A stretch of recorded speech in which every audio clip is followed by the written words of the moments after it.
शुक्लाम्बरधरं विष्णुं शशिवर्णं चतुर्भुजं प्रसन्नवदनं ध्यायेत् सर्वविघ्नोपशान्तये। गुरुर्ब्रह्मा गुरुर्विष्णु गुरुर्देवो महेश्वरः गुरुः साक्षात् परब्रह्म तस्मै श्रीगुरवे नमः। सरस्वती नमस्तुभ्यं वरदे कामरूपिणी ವಿದ್ಯಾರಂಭಂ ಕರಿಷ್ಯಾಮಿ ಸಿದ್ಧಿರ್ಭವತು ಮೇ ಸದಾ. ಹರಿ ಓಂ. ಎಲ್ಲರಿಗೂ ಶುಭೋದಯ. ದಿವ್ಯವಾದ ಭವ್ಯವಾದ ಅತೀ ಪವಿತ್ರವಾದ ನಮ್ಮ ಒಳಗೆ ಇರುವಂತಹ ಈ ಅದ್ಭುತವಾದ ದೇವಾಲಯಕ್ಕೆ ಎಲ್ಲರಿಗೂ ಪ್ರೀತಿ ಆತ್ಮೀಯ ಸ್ವಾಗತ. ನನ್ನ ಗುರುವಾಗಿರುವ ಕೇರಳದ ಕಾಂಜಂಗಾಡಿನ ಆನಂದಾಶ್ರಮದ ಪರಂಪೂಜ್ಯ ಪಪ್ಪ ಸ್ವಾಮಿ ರಾಮದಾಸ್ ಮತ್ತು ನನ್ನ ತಾಯಿ ತಂದೆಯರ ಚರಣಾರವಿಂದಗಳಲ್ಲಿ ಅನಂತ ಪ್ರಣಾಮಗಳು. ಜಗದ್ಗುರು ಭಗವತ್ಪಾದ ಆದಿಶಂಕರಾಚಾರ್ಯರು ರಚಿಸಿರುವಂತಹ ಅದ್ಭುತವಾದ ಕೃತಿ ಸೌಂದರ್ಯ ಲಹರಿ.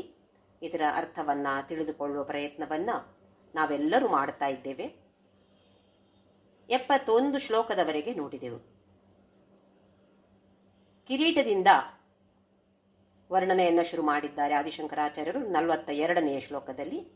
ಆಮೇಲೆ ಆ ಜಗನ್ಮಾತೆಯ ದೇಹ, ಭೌತಿಕ ದೇಹ ಇದ್ರೆ ಹೇಗಿರಬಹುದು ಅದನ್ನ ದರ್ಶಿಸಿ ಮೇಲಿಂದ ಕೆಳಗಡೆಗೆ ಬರ್ತಾ ಇರುವಂಥದ್ದು. ಭುಜ ಮತ್ತು ನಖ ಅಂದರೆ ಕೈಯ ಉಗುರು, ನಖಾನಾಮುದ್ಯೋತೈ, ಆಮೇಲೆ ಕರಾಣಾಮ್ ಅಂತ ಹೇಳಿದರು, ಕೈಯ ಉಗುರುಗಳು. ಇದರ ಬಗ್ಗೆ ವರ್ಣನೆಯನ್ನ 71ನೇ ಶ್ಲೋಕದಲ್ಲಿ ಮಾಡಿದ್ದಾರೆ. ಇನ್ನು ನಾವು ಕೆಳಗಡೆ ಬರುವಂಥದ್ದು, ಭುಜ ಆಯಿತು, ಕುತ್ತಿಗೆ ಆಗಿದೆ, ಭುಜ ಆಗಿದೆ, ಇಲ್ಲಿಂದ ಕೆಳಗಡೆ ಬರುವಂಥದ್ದು. ಒಂದು ಸ್ತ್ರೀಯ ದೇಹದಲ್ಲಿ ಈ ಭುಜದಿಂದ ಕೆಳಗೆ ಇರುವಂಥದ್ದು ರಹಸ್ಯ ಅಂಗಗಳು ಅಂತ, ರಹಸ್ಯ ಭಾಗಗಳು ಅಂತ ಲೆಕ್ಕ. ಈಗ ನಾವು ಕೈ, ಮುಖ, ಕಾಲು ಎಲ್ಲ ತೋರಿಸ್ತೇವೆ. ಆದರೆ ಈ ಕುತ್ತಿಗೆಯಿಂದ ಕೆಳಭಾಗ ನಮ್ಮ ಸನಾತನ ಧರ್ಮದ ಪ್ರಕಾರ, ಪದ್ಧತಿಯ ಪ್ರಕಾರ ನಾವು ಸ್ತ್ರೀಯರು ತೋರಿಸುವ ಹಾಗಿಲ್ಲ. ರಹಸ್ಯವಾಗಿ ಇರುವಂತಹ ಅಂಗಗಳು. ಆದರೆ ಇದನ್ನು ದರ್ಶಿಸೋದಿಕ್ಕೆ 5 ಜನರಿಗೆ ಮಾತ್ರ ಒಂದು ಚಾನ್ಸ್ ಇರೋದಂತೆ, ಅವಕಾಶ ಇರೋದಂತೆ. ಯಾರಿಗೆಲ್ಲ ಅಂತ ಹೇಳಿದ್ರೆ, ಮೊದಲನೇದಾಗಿ ಒಬ್ಬ ಮಗುವಿಗೆ ತಾಯಿಯ ದೇಹದ ಎಲ್ಲ ಭಾಗಗಳನ್ನು ದರ್ಶಿಸುವಂತಹ ಒಂದು ಅವಕಾಶ ಇದೆ. ಹಾಲೂಡಿಸುವಾಗ ಸ್ತನವನ್ನ ನೋಡಬಹುದು, ಇಲ್ಲ ತಾಯಿಯ ಜೊತೆ ಸ್ನಾನವನ್ನು ಮಾಡಿಕೊಳ್ಬಹುದು. ಯಾಕೆಂದ್ರೆ ಮಗುವನ್ನ ಒಬ್ಬರನ್ನೇ ಬಿಟ್ಟು, ಒಂದೇ ಮಗುವನ್ನ ಬಿಟ್ಟು ಬಾಗಿಲು ಹಾಕಿಬಿಟ್ರೆ ಮತ್ತೆ ಮಗು ಚಿಲ್ಕ ಹಾಕಿಬಿಡತ್ತೆ. ಹಾಗಾಗಿ ಮಗುವನ್ನು ಕೂಡ ಬಾತ್ರೂಮ್ ಅಲ್ಲಿ ಕೂರಿಸಿಕೊಳ್ಳುವಂತಹ ತಾಯರು ಇದ್ದಾರೆ. ಅದು ಅನ್ಅವಾಯ್ಡಬಲ್ ಅಂತ ಹೇಳ್ತೀವಲ್ಲ, ಆ ತರದ ಪರಿಸ್ಥಿತಿ ಇದ್ದಾಗ. ಇದು ಒಂದನೆಯದು. ಎರಡನೆಯದು, ಮಹಾಯೋಗೀಶ್ವರನಾದ ಭಕ್ತನಿಗೆ, ಭಕ್ತ ಆ ದೇವಿಯ ಭೌತಿಕ ದೇಹವನ್ನು ಕೂಡ ಬಹಿರಂಗವಾಗಿಯೂ ನೋಡ್ತಾನೆ, ಅಂತರಂಗದಲ್ಲಿಯೂ ನೋಡ್ತಾನೆ. ಇದು ಎರಡನೆಯದು ವ್ಯಕ್ತಿ. ಮೂರನೆಯದು, ಶಿಲ್ಪಶಾಸ್ತ್ರದಲ್ಲಿ ಶಿಲ್ಪಕಲೆಯನ್ನೇ ಒಂದು ತಪಸ್ಸಾಗಿ ತಿಳಿದುಕೊಂಡು ಶಿಲ್ಪದಲ್ಲಿ ಸೃಷ್ಟಿ, ಸ್ಥಿತಿ, ಲಯ ಎಲ್ಲವನ್ನು ದರ್ಶಿಸಿ ಅದರಿಂದ ಶಿಲ್ಪಕಲಾಕೃತಿಯನ್ನು ನಿರ್ಮಿಸಬಲ್ಲ ಮಹಾಶಿಲ್ಪಿ.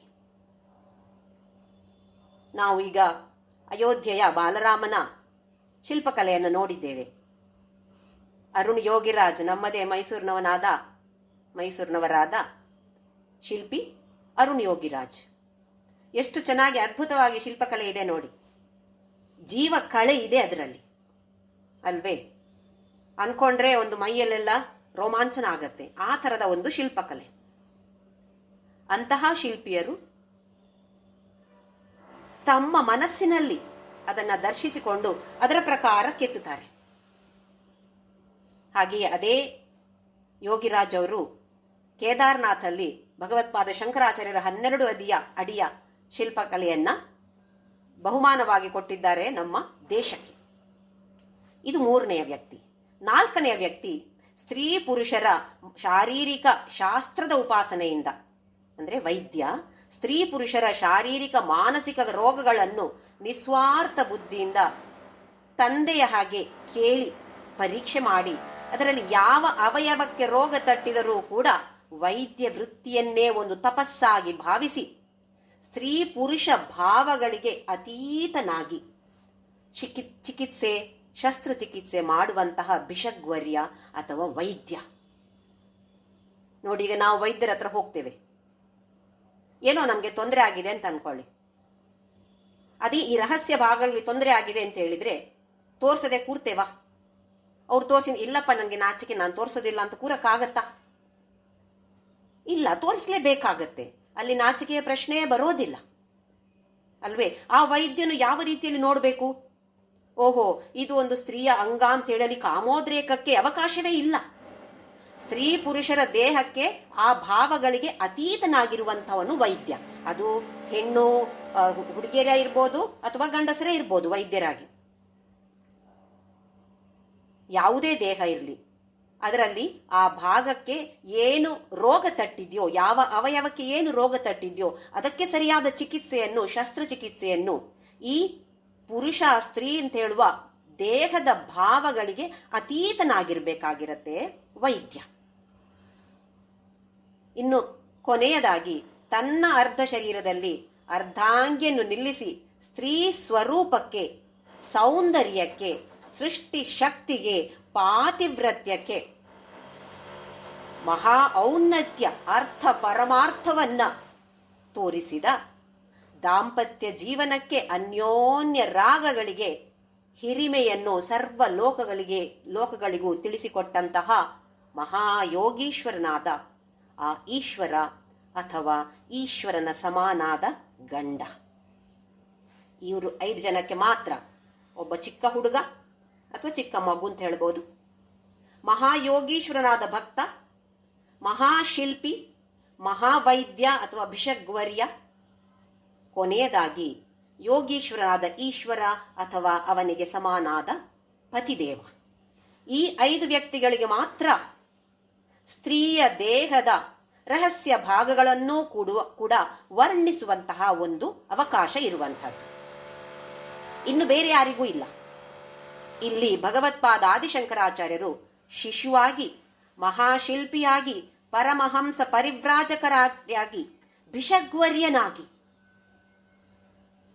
ಈ ತಾಯಿಯ ದೇಹದ ರಹಸ್ಯ ಭಾಗಗಳನ್ನ ಅದ್ಭುತವಾಗಿ ವರ್ಣಿಸ್ತಾರೆ.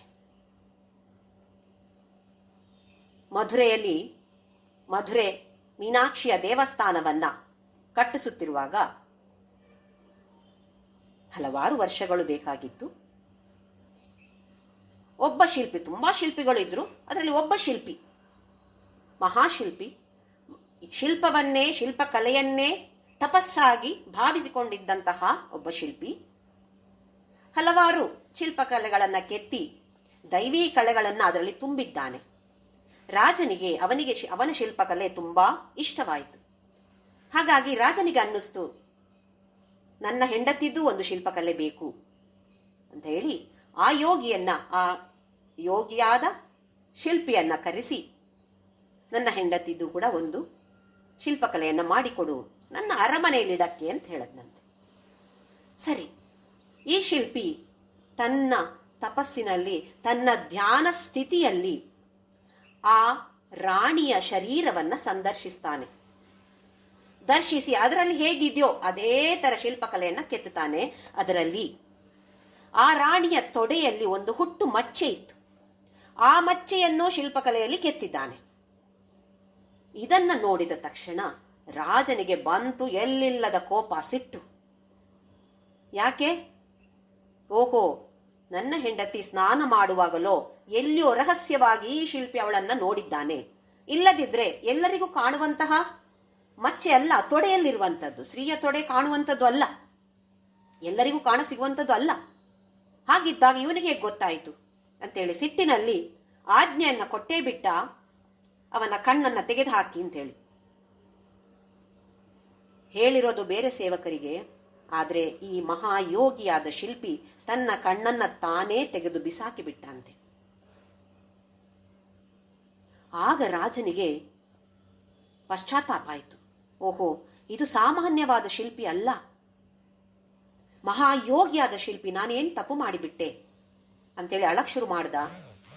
ಅದೇ ಶಿಲ್ಪಿ ಸ್ತೋತ್ರ, ಮಧುರೆ ಮೀನಾಕ್ಷಿಯ ಸ್ತೋತ್ರ ರಚನೆಯನ್ನ ಮಾಡಿ ಹಾಡ್ತಾ ಇರಬೇಕಿದ್ರೆ ಮಧುರೆ ಮೀನಾಕ್ಷಿ ಸಂಕಟ ಪಟ್ಲಂತೆ. ಎಷ್ಟೊಂದು ಭಕ್ತಿ ಭಾವದಿಂದ ಶಿಲ್ಪಕಲೆಗಳನ್ನ ಕೆತ್ತಿದ್ದ ನನ್ನ ಮಗ ಇವನು, ಅವನ ಕಣ್ಣನ್ನೇ ತೆಗೆದು ಹಾಕ್ಬಿಟ್ಟಲ್ಲ ಈ ರಾಜ ಅಂತ ಹೇಳಿ ಮತ್ತೆ ಆ ಶಿಲ್ಪಿಗೆ ಕಣ್ಣನ್ನ ಕೊಟ್ಟು ಬಿಟ್ಲಂತೆ. ಕೊಟ್ಟು ಬಿಟ್ಟು ರಾಜನನ್ನ ಹೀಯಾಳಿಸ್ತಾಳೆ. ರವಿ ಕಾಣದ್ದನ್ನ ಕವಿ ಕಾಣ್ತಾನಂತೆ. ಯಾವುದು ರವಿ ಕಾಣೋದಿಲ್ವೋ, ಅಂದ್ರೆ ಸೂರ್ಯನ ಬೆಳಕಲ್ಲಿ ಯಾವುದು ಕಾಣ ಸಿಗೋದಿಲ್ವೋ ಅಂಥದ್ದು ಕೂಡ ಕವಿ ಅಂತ ಹೇಳಿದ್ರೆ ಆ ಥರದ ದರ್ಶನ ಮಾಡುವಂಥವರು. ಹಾಗಾಗಿ ಇಲ್ಲಿ ಈ ಶ್ಲೋಕದಿಂದ ಇನ್ನು 10-11 ಶ್ಲೋಕಗಳವರೆಗೆ ಹಲವಾರು ಸ್ತ್ರೀಯ ದೇಹದ, ಅಂದ್ರೆ ಇಲ್ಲಿ ಜಗನ್ಮಾತೆಯ ದೇಹದ ರಹಸ್ಯ ಅಂಗಗಳನ್ನ ಆದಿಶಂಕರಾಚಾರ್ಯರು ದರ್ಶಿಸಿ ತನ್ನದೇ ಆದ ರೀತಿಯಲ್ಲಿ ಅದರ ವರ್ಣನೆಯನ್ನ ಮಾಡ್ತಿದ್ದಾರೆ. ದೈಹಿಕ ಬುದ್ಧಿಯಿಂದ ನಾವು ಬದುಕ್ತಾ ಇರುವವರು, ಅದರಲ್ಲಿಯೂ ಕೂಡ ಅಧ್ಯಾತ್ಮದ ತತ್ವ ಏನಿದೆಯೋ ಅದರ ಬಗ್ಗೆ ವಿಚಾರವೇ ಇಲ್ಲದಂಥವರು ಇದನ್ನ ಸ್ವಲ್ಪ ಅಸಹ್ಯ ಪಟ್ಟುಕೊಳ್ಬಹುದು. ಆದರೆ ನಮ್ಮಂಥವರು ಖಂಡಿತವಾಗಿಯೂ ಇದನ್ನ ಭಕ್ತಿ ಭಾವದಿಂದ ಸ್ವೀಕರಿಸಿ ಯಾವ ತತ್ವವನ್ನು ನಮಗೆ ತಿಳಿಸಿಕೊಡ್ತಿದ್ದಾರೆ ಇಲ್ಲಿ ಜಗದ್ಗುರುಗಳು ಅಂತ ಹೇಳೋದನ್ನ ನಾವು ಗಮನಿಸಿ ಅರ್ಥ ಮಾಡಿಕೊಂಡು ನಮ್ಮ ಜೀವನದಲ್ಲಿ ಅಳವಡಿಸಿಕೊಳ್ಳುವಂಥವರಾಗಬೇಕು. 72ನೇ ಶ್ಲೋಕ. ಸಮಂ ದೇವಿ ಸ್ಕಂದ ದ್ವಿಪವದನ ಪೀತಂ ಸ್ತನಯುಗಂ ತವೇದಂ ನ ಖೇದಂ ಹರತು ಸತತಂ ಪ್ರಸ್ನುತ ಮುಖಂ ಯದಾಲೋಕ್ಯಾಶಂಕಾ ಕುಲಿತ ಹೃದಯೋಗಾಸ ಜನಕಃ ಸ್ವಕುಂಭೌ ಹೇರಂಭಃ ಪರಿಮೃಶತಿ ಹಸ್ತೇನ ಝಡಿತಿ. ಸ್ತನಯುಗ್ಮ, ಸ್ತನಗಳ ಬಗ್ಗೆ, 2 ಸ್ತನಗಳಿವೆ ಜಗನ್ಮಾತೆಗೆ. ಇದರ ಬಗ್ಗೆ ಆದಿಶಂಕರಾಚಾರ್ಯರು ವರ್ಣಿಸ್ತಾ ಇದ್ದಾರೆ. ಸಮಂ ದೇವಿ ಸ್ಕಂದ ದ್ವಿಪವದನ ಪೀತಂ. ಸ್ಕಂದ ಅಂತ ಹೇಳಿದ್ರೆ ಸುಬ್ರಹ್ಮಣ್ಯ, ಜಗನ್ಮಾತೆಯ ಮಗನಾದ ಸುಬ್ರಹ್ಮಣ್ಯ. ದ್ವಿಪವದನ, ದ್ವಿಪ ಅಂತ ಹೇಳಿದ್ರೆ ಆನೆ, ಆನೆಯ ಮುಖ ಇರುವವನು ಗಣೇಶ. ಇವರಿಬ್ಬರೂ ಕೂಡ ಜಗನ್ಮಾತೆಯ ಮಕ್ಕಳು. ಇವರಿಬ್ಬರೂ ಕೂಡ ಸಮನಾಗಿ ಸ್ತನ್ಯಪಾನವನ್ನ ಮಾಡಿದಂಥವರು. ಆ ಜಗನ್ಮಾತೆಯ ಸ್ತನ್ಯಪಾನವನ್ನ ಮಾಡಿದಂಥವರು ಇವರಿಬ್ಬರು ಕೂಡ. ದ್ವಿಪವದನ ಅಂತ ಹೇಳಿದ್ರೆ ಗಣೇಶ, ಸ್ಕಂದ ಅಂತ ಹೇಳಿದ್ರೆ ಸುಬ್ರಹ್ಮಣ್ಯ. ತವೇದಂ ನ ಖೇದಂ ಹರತು. ಇಂತಹ ಸ್ತನಗಳು ನಹ ನಮ್ಮ ಖೇದ, ಖೇದ ಅಂತ ಹೇಳಿದ್ರೆ ದುಃಖ, ಬೇಜಾರು, ಕಷ್ಟ, ಕ್ಲೇಶ ಎಲ್ಲವೂ ಕೂಡ ಬಂತು ಈ ಖೇದದಲ್ಲಿ. ಯಾವುದೇ ತರದ ಕಷ್ಟ ಇರ್ಬೋದು, ಸಣ್ಣ ಪುಟ್ಟ ಕಷ್ಟಗಳು ಇರ್ಬೋದು, ಅಥವಾ ಬಿಡಿಸಲಾಗದಂತಹ ಸಂಕಟಗಳು ಇರ್ಬೋದು. ಹಲವಾರು ಬಾರಿ ಈ ತರದ ಪರಿಸ್ಥಿತಿಯಲ್ಲಿ ನಾವು ಸಿಕ್ಕಿ ಹಾಕಿಕೊಳ್ಳುತ್ತೇವೆ. ಒಂದು ಗಂಟು ಹೇಗೆ ಮಾಡಿದ್ರೆ ಈ ಗಂಟು ಸಡಿಲಾಗಬಹುದು ಅಂತ ಹೇಳೋದು ನಮಗೆ ತೋಚದೆ ಹೋಗಬಹುದು. ಅಂತಹ ಕಷ್ಟಗಳನ್ನು ಕೂಡ ಹರತು, ಪರಿಹರಿಸಲಿ. ಯಾವುದು? ಜಗನ್ಮಾತೆಯ ಸ್ತನಗಳು. ನಮಗೆ ನೆನಪಿದೆ ಅಂತಾದ್ರೆ ಧುನೋತು ದ್ವಾಂತಂ ನಹ, ನಮ್ಮಲ್ಲಿರುವ ಎಲ್ಲ ಅಜ್ಞಾನವನ್ನ ತೊಡೆದು ಹಾಕಲಿ. ಪವಿತ್ರೀಕರ್ತುಂ ನಹ, ನಮ್ಮ ಮನಸ್ಸನ್ನ ಪವಿತ್ರವಾಗಿ ಮಾಡಲಿ. ತನೋತು ಕ್ಷೇಮಂ ನಹ, ನಮಗೆ ಕ್ಷೇಮವನ್ನ ಉಂಟು ಮಾಡಲಿ. ಹಾಗೆ ಇಲ್ಲಿ ಖೇದಂ ಹರತು ನಹ, ನಮ್ಮ ಎಲ್ಲ ಖೇದಗಳನ್ನ, ಕಷ್ಟಗಳನ್ನ, ಸಂಕಟಗಳನ್ನ ನಿವಾರಿಸಲಿ ಈ ಜಗನ್ಮಾತೆಯ ಸುಂದರವಾದ ಸ್ತನಯುಗ್ಮ. ಹರತು ಸತತಂ, ಆಮೇಲೆ ಸತತಂ ಅಂತ ಇದೆ. ಯಾವತ್ತು, ಯಾವಾಗಲೂ ಒಂದ್ಸಲ ಸಂಕಟ ಬಂದಾಗಲ್ಲ, ಸತತಂ ಯಾವತ್ತೂ ಕೂಡ, ಯಾವಾಗಲೂ ಕೂಡ ಯಾವುದೋ ಚಿಕ್ಕ ಪುಟ್ಟ ಕಷ್ಟವೇ ಬರಲಿ, ದೊಡ್ಡ ಸಂಕಟವೇ ಬರಲಿ, ಅದನ್ನ ಬಗೆಹರಿಸಲಿ. ಪ್ರಸ್ನುತ ಮುಖಂ. ಇಲ್ಲಿ ಪ್ರಸ್ನುತ ಮುಖಂ ಅಂತ ಹೇಳಿದ್ರೆ ಅದರಿಂದ ಸ್ತನಗಳಿಂದ ಹಾಲು ಪ್ರವಹಿಸ್ತಾ ಇದೆ. ನಾವೀಗ ಜಗನ್ಮಾತೆಯ ಸ್ತನಗಳು ಅಂತ ಹೇಳಿದ್ರೆ ಸೂರ್ಯ ಚಂದ್ರಾತ್ಮಕವಾದದ್ದು. ಸೂರ್ಯಾತ್ಮಕವಾದ ಒಂದು ಸ್ತನ ನಮಗೆ ಆಹಾರ ಧಾರೆಯನ್ನ ಕೊಡುವಂಥದ್ದು. ಚಂದ್ರಾತ್ಮಕವಾದ ಎರಡನೆಯ ಸ್ತನ ನಮಗೆ ಜ್ಞಾನದ ಕ್ಷೀರ ಧಾರೆಯನ್ನ ಕೊಡುವಂಥದ್ದು. ಯಾವುದು ಬೇಡ ನಮಗೆ? ಆಹಾರ ಬೇಕು. ಆಹಾರ ಇಲ್ಲದೆ ಈ ದೇಹ ಬದುಕೋದಿಲ್ಲ. ಆಹಾರ ಬೇಕೇ ಬೇಕು. ಬರೇ ಆಹಾರ ಇದ್ರೆ ಸಾಕೆ? ಜ್ಞಾನದ ಕ್ಷೀರ ಧಾರೆಯನ್ನೂ ನಮಗೆ ಸುರಿಸುವಂತವಳು. ನಾವೀಗ ಪ್ರಕೃತಿ ಮಾತೆ ಅಂತ ಹೇಳ್ತೀವಿ. ಪ್ರಕೃತಿ ಮಾತೆಯನ್ನ ಒಂದು ಶರೀರವಾಗಿ ಭಾವಿಸಿದ್ರೆ ಅವಳ ಮುಖ ಯಾವುದಿರ್ಬೋದು, ಅವಳ ಸ್ತನಗಳು ಯಾವುದಿರ್ಬೋದು, ಈ ತರದ ಭಾವನೆ ಅದರಲ್ಲಿ. ನಿಜವಾಗಿಯೂ ನೋಡಿದ್ರೆ ಜಗನ್ಮಾತೆಗೆ ಅವಳು ನಿರ್ಗುಣ, ನಿರಾಕಾರ, ನಿರ್ವಿಕಾರ, ಅರೂಪ, ಅನಾಮ. ಅವಳಿಗೆ ರೂಪವೇ ಇಲ್ಲ, ಅವಳಿಗೆ ನಾಮವೇ ಇಲ್ಲ, ಗುಣವೇ ಇಲ್ಲ, ಆಕಾರವೇ ಇಲ್ಲ, ಯಾವ ತರದ ವಿಕಾರಗಳು ಇಲ್ಲ ಅಲ್ವೇ? ಮತ್ತ್ಯಾಕೆ ಹೀಗೆ ಮಾಡ್ತಿದ್ದಾರೆ ಹಾಗಾದ್ರೆ? ನಾವು ನಮಗೋಸ್ಕರ, ನಾವು ದೇಹ ಬುದ್ಧಿಯಿಂದ ಬದುಕುವಂಥವರು. ನಾನೇ ಈ ದೇಹ ಅಂತ ಹೇಳೋ ಬುದ್ಧಿಯಿಂದ ಬದುಕುವಂಥವರು. ಅಥವಾ ಲೋಕದಲ್ಲಿ ವ್ಯವಹಾರ ಮಾಡಬೇಕು ಅಂತ ಆದ್ರೆ ಈ ದೇಹ ಬೇಕೇ ಬೇಕು. ಈ ದೇಹದ ಬಗ್ಗೆ ನಮಗೆ ಚೆನ್ನಾಗಿ ಗೊತ್ತಿದೆ. ಹಾಗಾಗಿ ಈ ದೇಹದ ಮೂಲಕ ನಮಗೆ ತಿಳಿಸಿಕೊಟ್ಟಾಗ ನಮಗೆ ಬೇಗ ತಲೆಗೆ ಹೋಗುತ್ತೆ. ಅದಕ್ಕೋಸ್ಕರ ಒಂದು ಶರೀರದ ಸೃಷ್ಟಿಯನ್ನ ಮಾಡಿ ಈ ಭಾಗಗಳ ವರ್ಣನೆಯನ್ನ ಆದಿಶಂಕರಾಚಾರ್ಯರು ಮಾಡ್ತಿರುವಂಥದ್ದು. ಇನ್ನೊಂದು, ಈ ಪ್ರಸ್ನುತ ಮುಖ ಅಂತ ಹೇಳಿದ್ರೆ ಎಲ್ಲ ಪೂರ್ಣವನ್ನ ತೋರಿಸುತ್ತೆ. ಜ್ಞಾನಧಾರೆ ಎಷ್ಟು ಜನರಿಗೆ ಜ್ಞಾನವನ್ನ ಕೊಡ್ತಾ ಇದೆ ಈ ಸ್ತನ. ಖಾಲಿ ಆಯ್ತಾ? ಖಾಲಿ ಆಗೋದಿಲ್ಲ, ಪೂರ್ಣವಾಗಿರುವಂಥದ್ದು. ಹಾಗೆ ಇನ್ನೊಂದು ಸ್ತನ ಆಹಾರವನ್ನ ಕೊಡುವಂಥದ್ದು, ಅನ್ನಪೂರ್ಣೆಯಾಗಿ ಆಹಾರವನ್ನ ಕೊಡುವಂಥವಳು. ಎಷ್ಟು ಯುಗಗಳಿಂದ ಎಷ್ಟೊಂದು ಜನರಿಗೆ, ಲಕ್ಷಾಂತರವೋ ಕೋಟ್ಯಾಂತರ ಮಂದಿಗೆ ಆಹಾರವನ್ನ ಕೊಡ್ತಾನೇ ಇದ್ದಾಳೆ. ಕಡಿಮೆ ಆಯ್ತಾ? ಅವಳಲ್ಲಿ ಸ್ತನದಲ್ಲಿರುವ ಆಹಾರ ಧಾರೆ ಅಂತ ಹೇಳುವ ಆ ಹಾಲು ಕಡಿಮೆ ಆಯ್ತಾ? ಯಾವತ್ತೂ ಕಡಿಮೆ ಆಗಿಲ್ಲ. ಪೂರ್ಣಮದ ಪೂರ್ಣಮಿದಂ ಪೂರ್ಣಾತ್ ಪೂರ್ಣಮುದಚ್ಯತೆ ಪೂರ್ಣಸ್ಯ ಪೂರ್ಣಮಾದಾಯ ಪೂರ್ಣಮೇವಾವಶಿಷ್ಯತೆ. ಪೂರ್ಣದಿಂದ ತೆಗೆದ್ರೂ ಪೂರ್ಣವೇ ಉಳಿಯತ್ತಂತೆ. ಹಾಗೆಯೇ ಅವಳ ಎರಡು ಸ್ತನಗಳು ಕೂಡ ಯಾವತ್ತೂ ತುಂಬಿಕೊಂಡೇ ಇರುವಂಥದ್ದು, ಪೂರ್ಣವಾಗಿರುವಂಥದ್ದು. ಆಮೇಲೆ ಯದಾಲೋಕ್ಯ ಕುಲಿತ ಹೃದಯೋ ಹಾಸಜನಕಃ ಸ್ವಕುಂಭೌ ಹೇರಂಬಃ. ಹೇರಂಬ ಅಂತ ಹೇಳಿದ್ರೆ ಗಣೇಶ ಹಾಲು ಕುಡಿತಾ ಇದ್ದಾನೆ ನೋಡಿ. ನಾವು ಪುಟ್ಟ ಮಕ್ಕಳು ತಾಯಿಯ ಮೊಲೆ ಹಾಲನ್ನ ಕುಡಿಯುವಾಗ ಗಮನಿಸ್ತೇವೆ. ನಾವು ತಾಯಿಯನ್ನ ಮುಟ್ಟುತ್ತಾ ಇರ್ತಾರೆ, ಅವರು ಹೀಗೆ ಮುಟ್ಟುತ್ತಾ ಇರ್ತಾರೆ. ಅವನಿಗೆ ಅಕಸ್ಮಾತ್ತಾಗಿ ಅಪ್ಪ ಇಷ್ಟು ದೊಡ್ಡ ಸ್ತನ ಇದೆ, ಆಮೇಲೆ ಅದರಿಂದ ಹಾಲಿನ ಧಾರೆ, ಬಿಳಿಯಾದ ಹಾಲಿನ ಧಾರೆ, ಎರಡೂ ಸ್ತನಗಳಿಂದ ಹಾಲಿನ ಧಾರೆ ಪ್ರವಹಿಸ್ತಾ ಇದ್ದಾಗ ಗಣೇಶನಿಗೆ ಏನ್ ಅನ್ನಿಸ್ತು? ಇದು ನನ್ನ ಕುಂಭವೋ? ಕುಂಭ ಅಂತ ಹೇಳಿದ್ರೆ ಆನೆಯ ಮೇಲೆ, ತಲೆಯ ಮೇಲೆ ಎರಡು ಡುಬ್ಬಗಳ ತರ ಇರತ್ತೆ, ಮಧ್ಯದಲ್ಲಿ ಹೀಗೆ ಇರುತ್ತೆ. ಆಮೇಲೆ ಅವನ ದಂತಗಳಿವೆ ಅಲ್ಲ, ಎರಡು ದಂತಗಳು, ಅದು ಅವನಿಗೆ ಹಾಲಿನ ಧಾರೆ ಹಾಗೆ ಕಾಣಿಸ್ತು, ಅಥವಾ ಹಾಲಿನ ಧಾರೆ ಅವನಿಗೆ ದಂತದ ಹಾಗೆ ಕಾಣಿಸ್ತು. ಝಟ್ ಅಂತ ಝಡಿತಿ ಪರಿಮೃಷತಿ ಹಸ್ತೇನ ಜಡಿತಿ. ಅವನ ತಲೆಯನ್ನ ಸ್ವಕುಂಭವು, ತನ್ನ ಎರಡು ಕುಂಭಗಳನ್ನು ಝಟ್ ಅಂತ ಮುಟ್ಟಿ ನೋಡ್ತಾನೆ.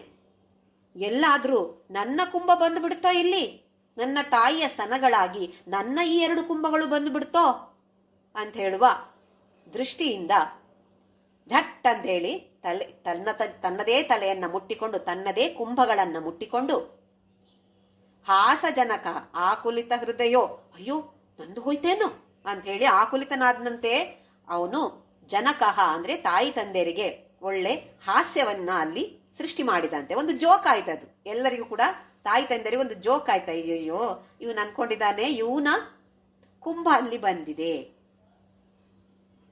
ಅಲ್ಲಿ ಕುಂಭವನ್ನ, ತನ್ನದೇ ಕುಂಭವನ್ನ ತನ್ನ ತಾಯಿಯ ಸ್ತನಗಳಲ್ಲಿ ಕಾಣ್ತಾನೆ ಅವನು ಅಂತ ಹೇಳಿದ್ರೆ, ವಿಶ್ವಂ ದರ್ಪಣ ದೃಶ್ಯಮಾನ ನಗರಿ ತುಲ್ಯಂ ನಿಜಾಂತರ್ಗತಂ. ಆ ಪ್ರಶ್ನೆ ಬರುತ್ತೆ ಅಲ್ಲಿ ನೋಡಿ.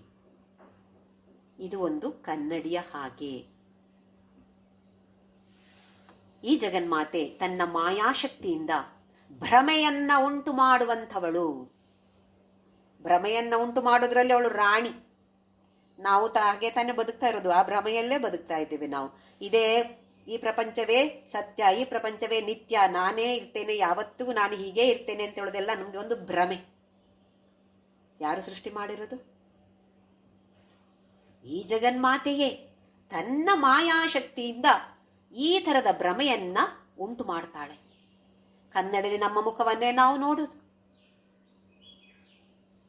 ನಾವು ಒಳ್ಳೆಯವರಾಗಿದ್ರೆ ಪ್ರಪಂಚ ಒಳ್ಳೆಯದು. World is like a mirror. ಪ್ರಕೃತಿ ಅಂತ ಹೇಳಿದ್ವಿ, ಯಾರ್ದು ಪ್ರಕೃತಿ? ಅವಳೇ ತಾನೇ ಪ್ರಕೃತಿಯಾಗಿ ಬಂದಿರುವಂಥದ್ದು. ಗಣೇಶನಿಗೂ ಒಂದು ಸಲ ಕನ್ನಡಿ ನೋಡಿದಾಗ ಆಯ್ತಬ್ಬ, ನನ್ನ ಇದುವೇ ಕಾಣ್ತಾ ಇದೆಯಾ ಅಂಥೇಳಿ ಮುಟ್ಟಿ ನೋಡ್ತಾನಂತೆ ಅವನು.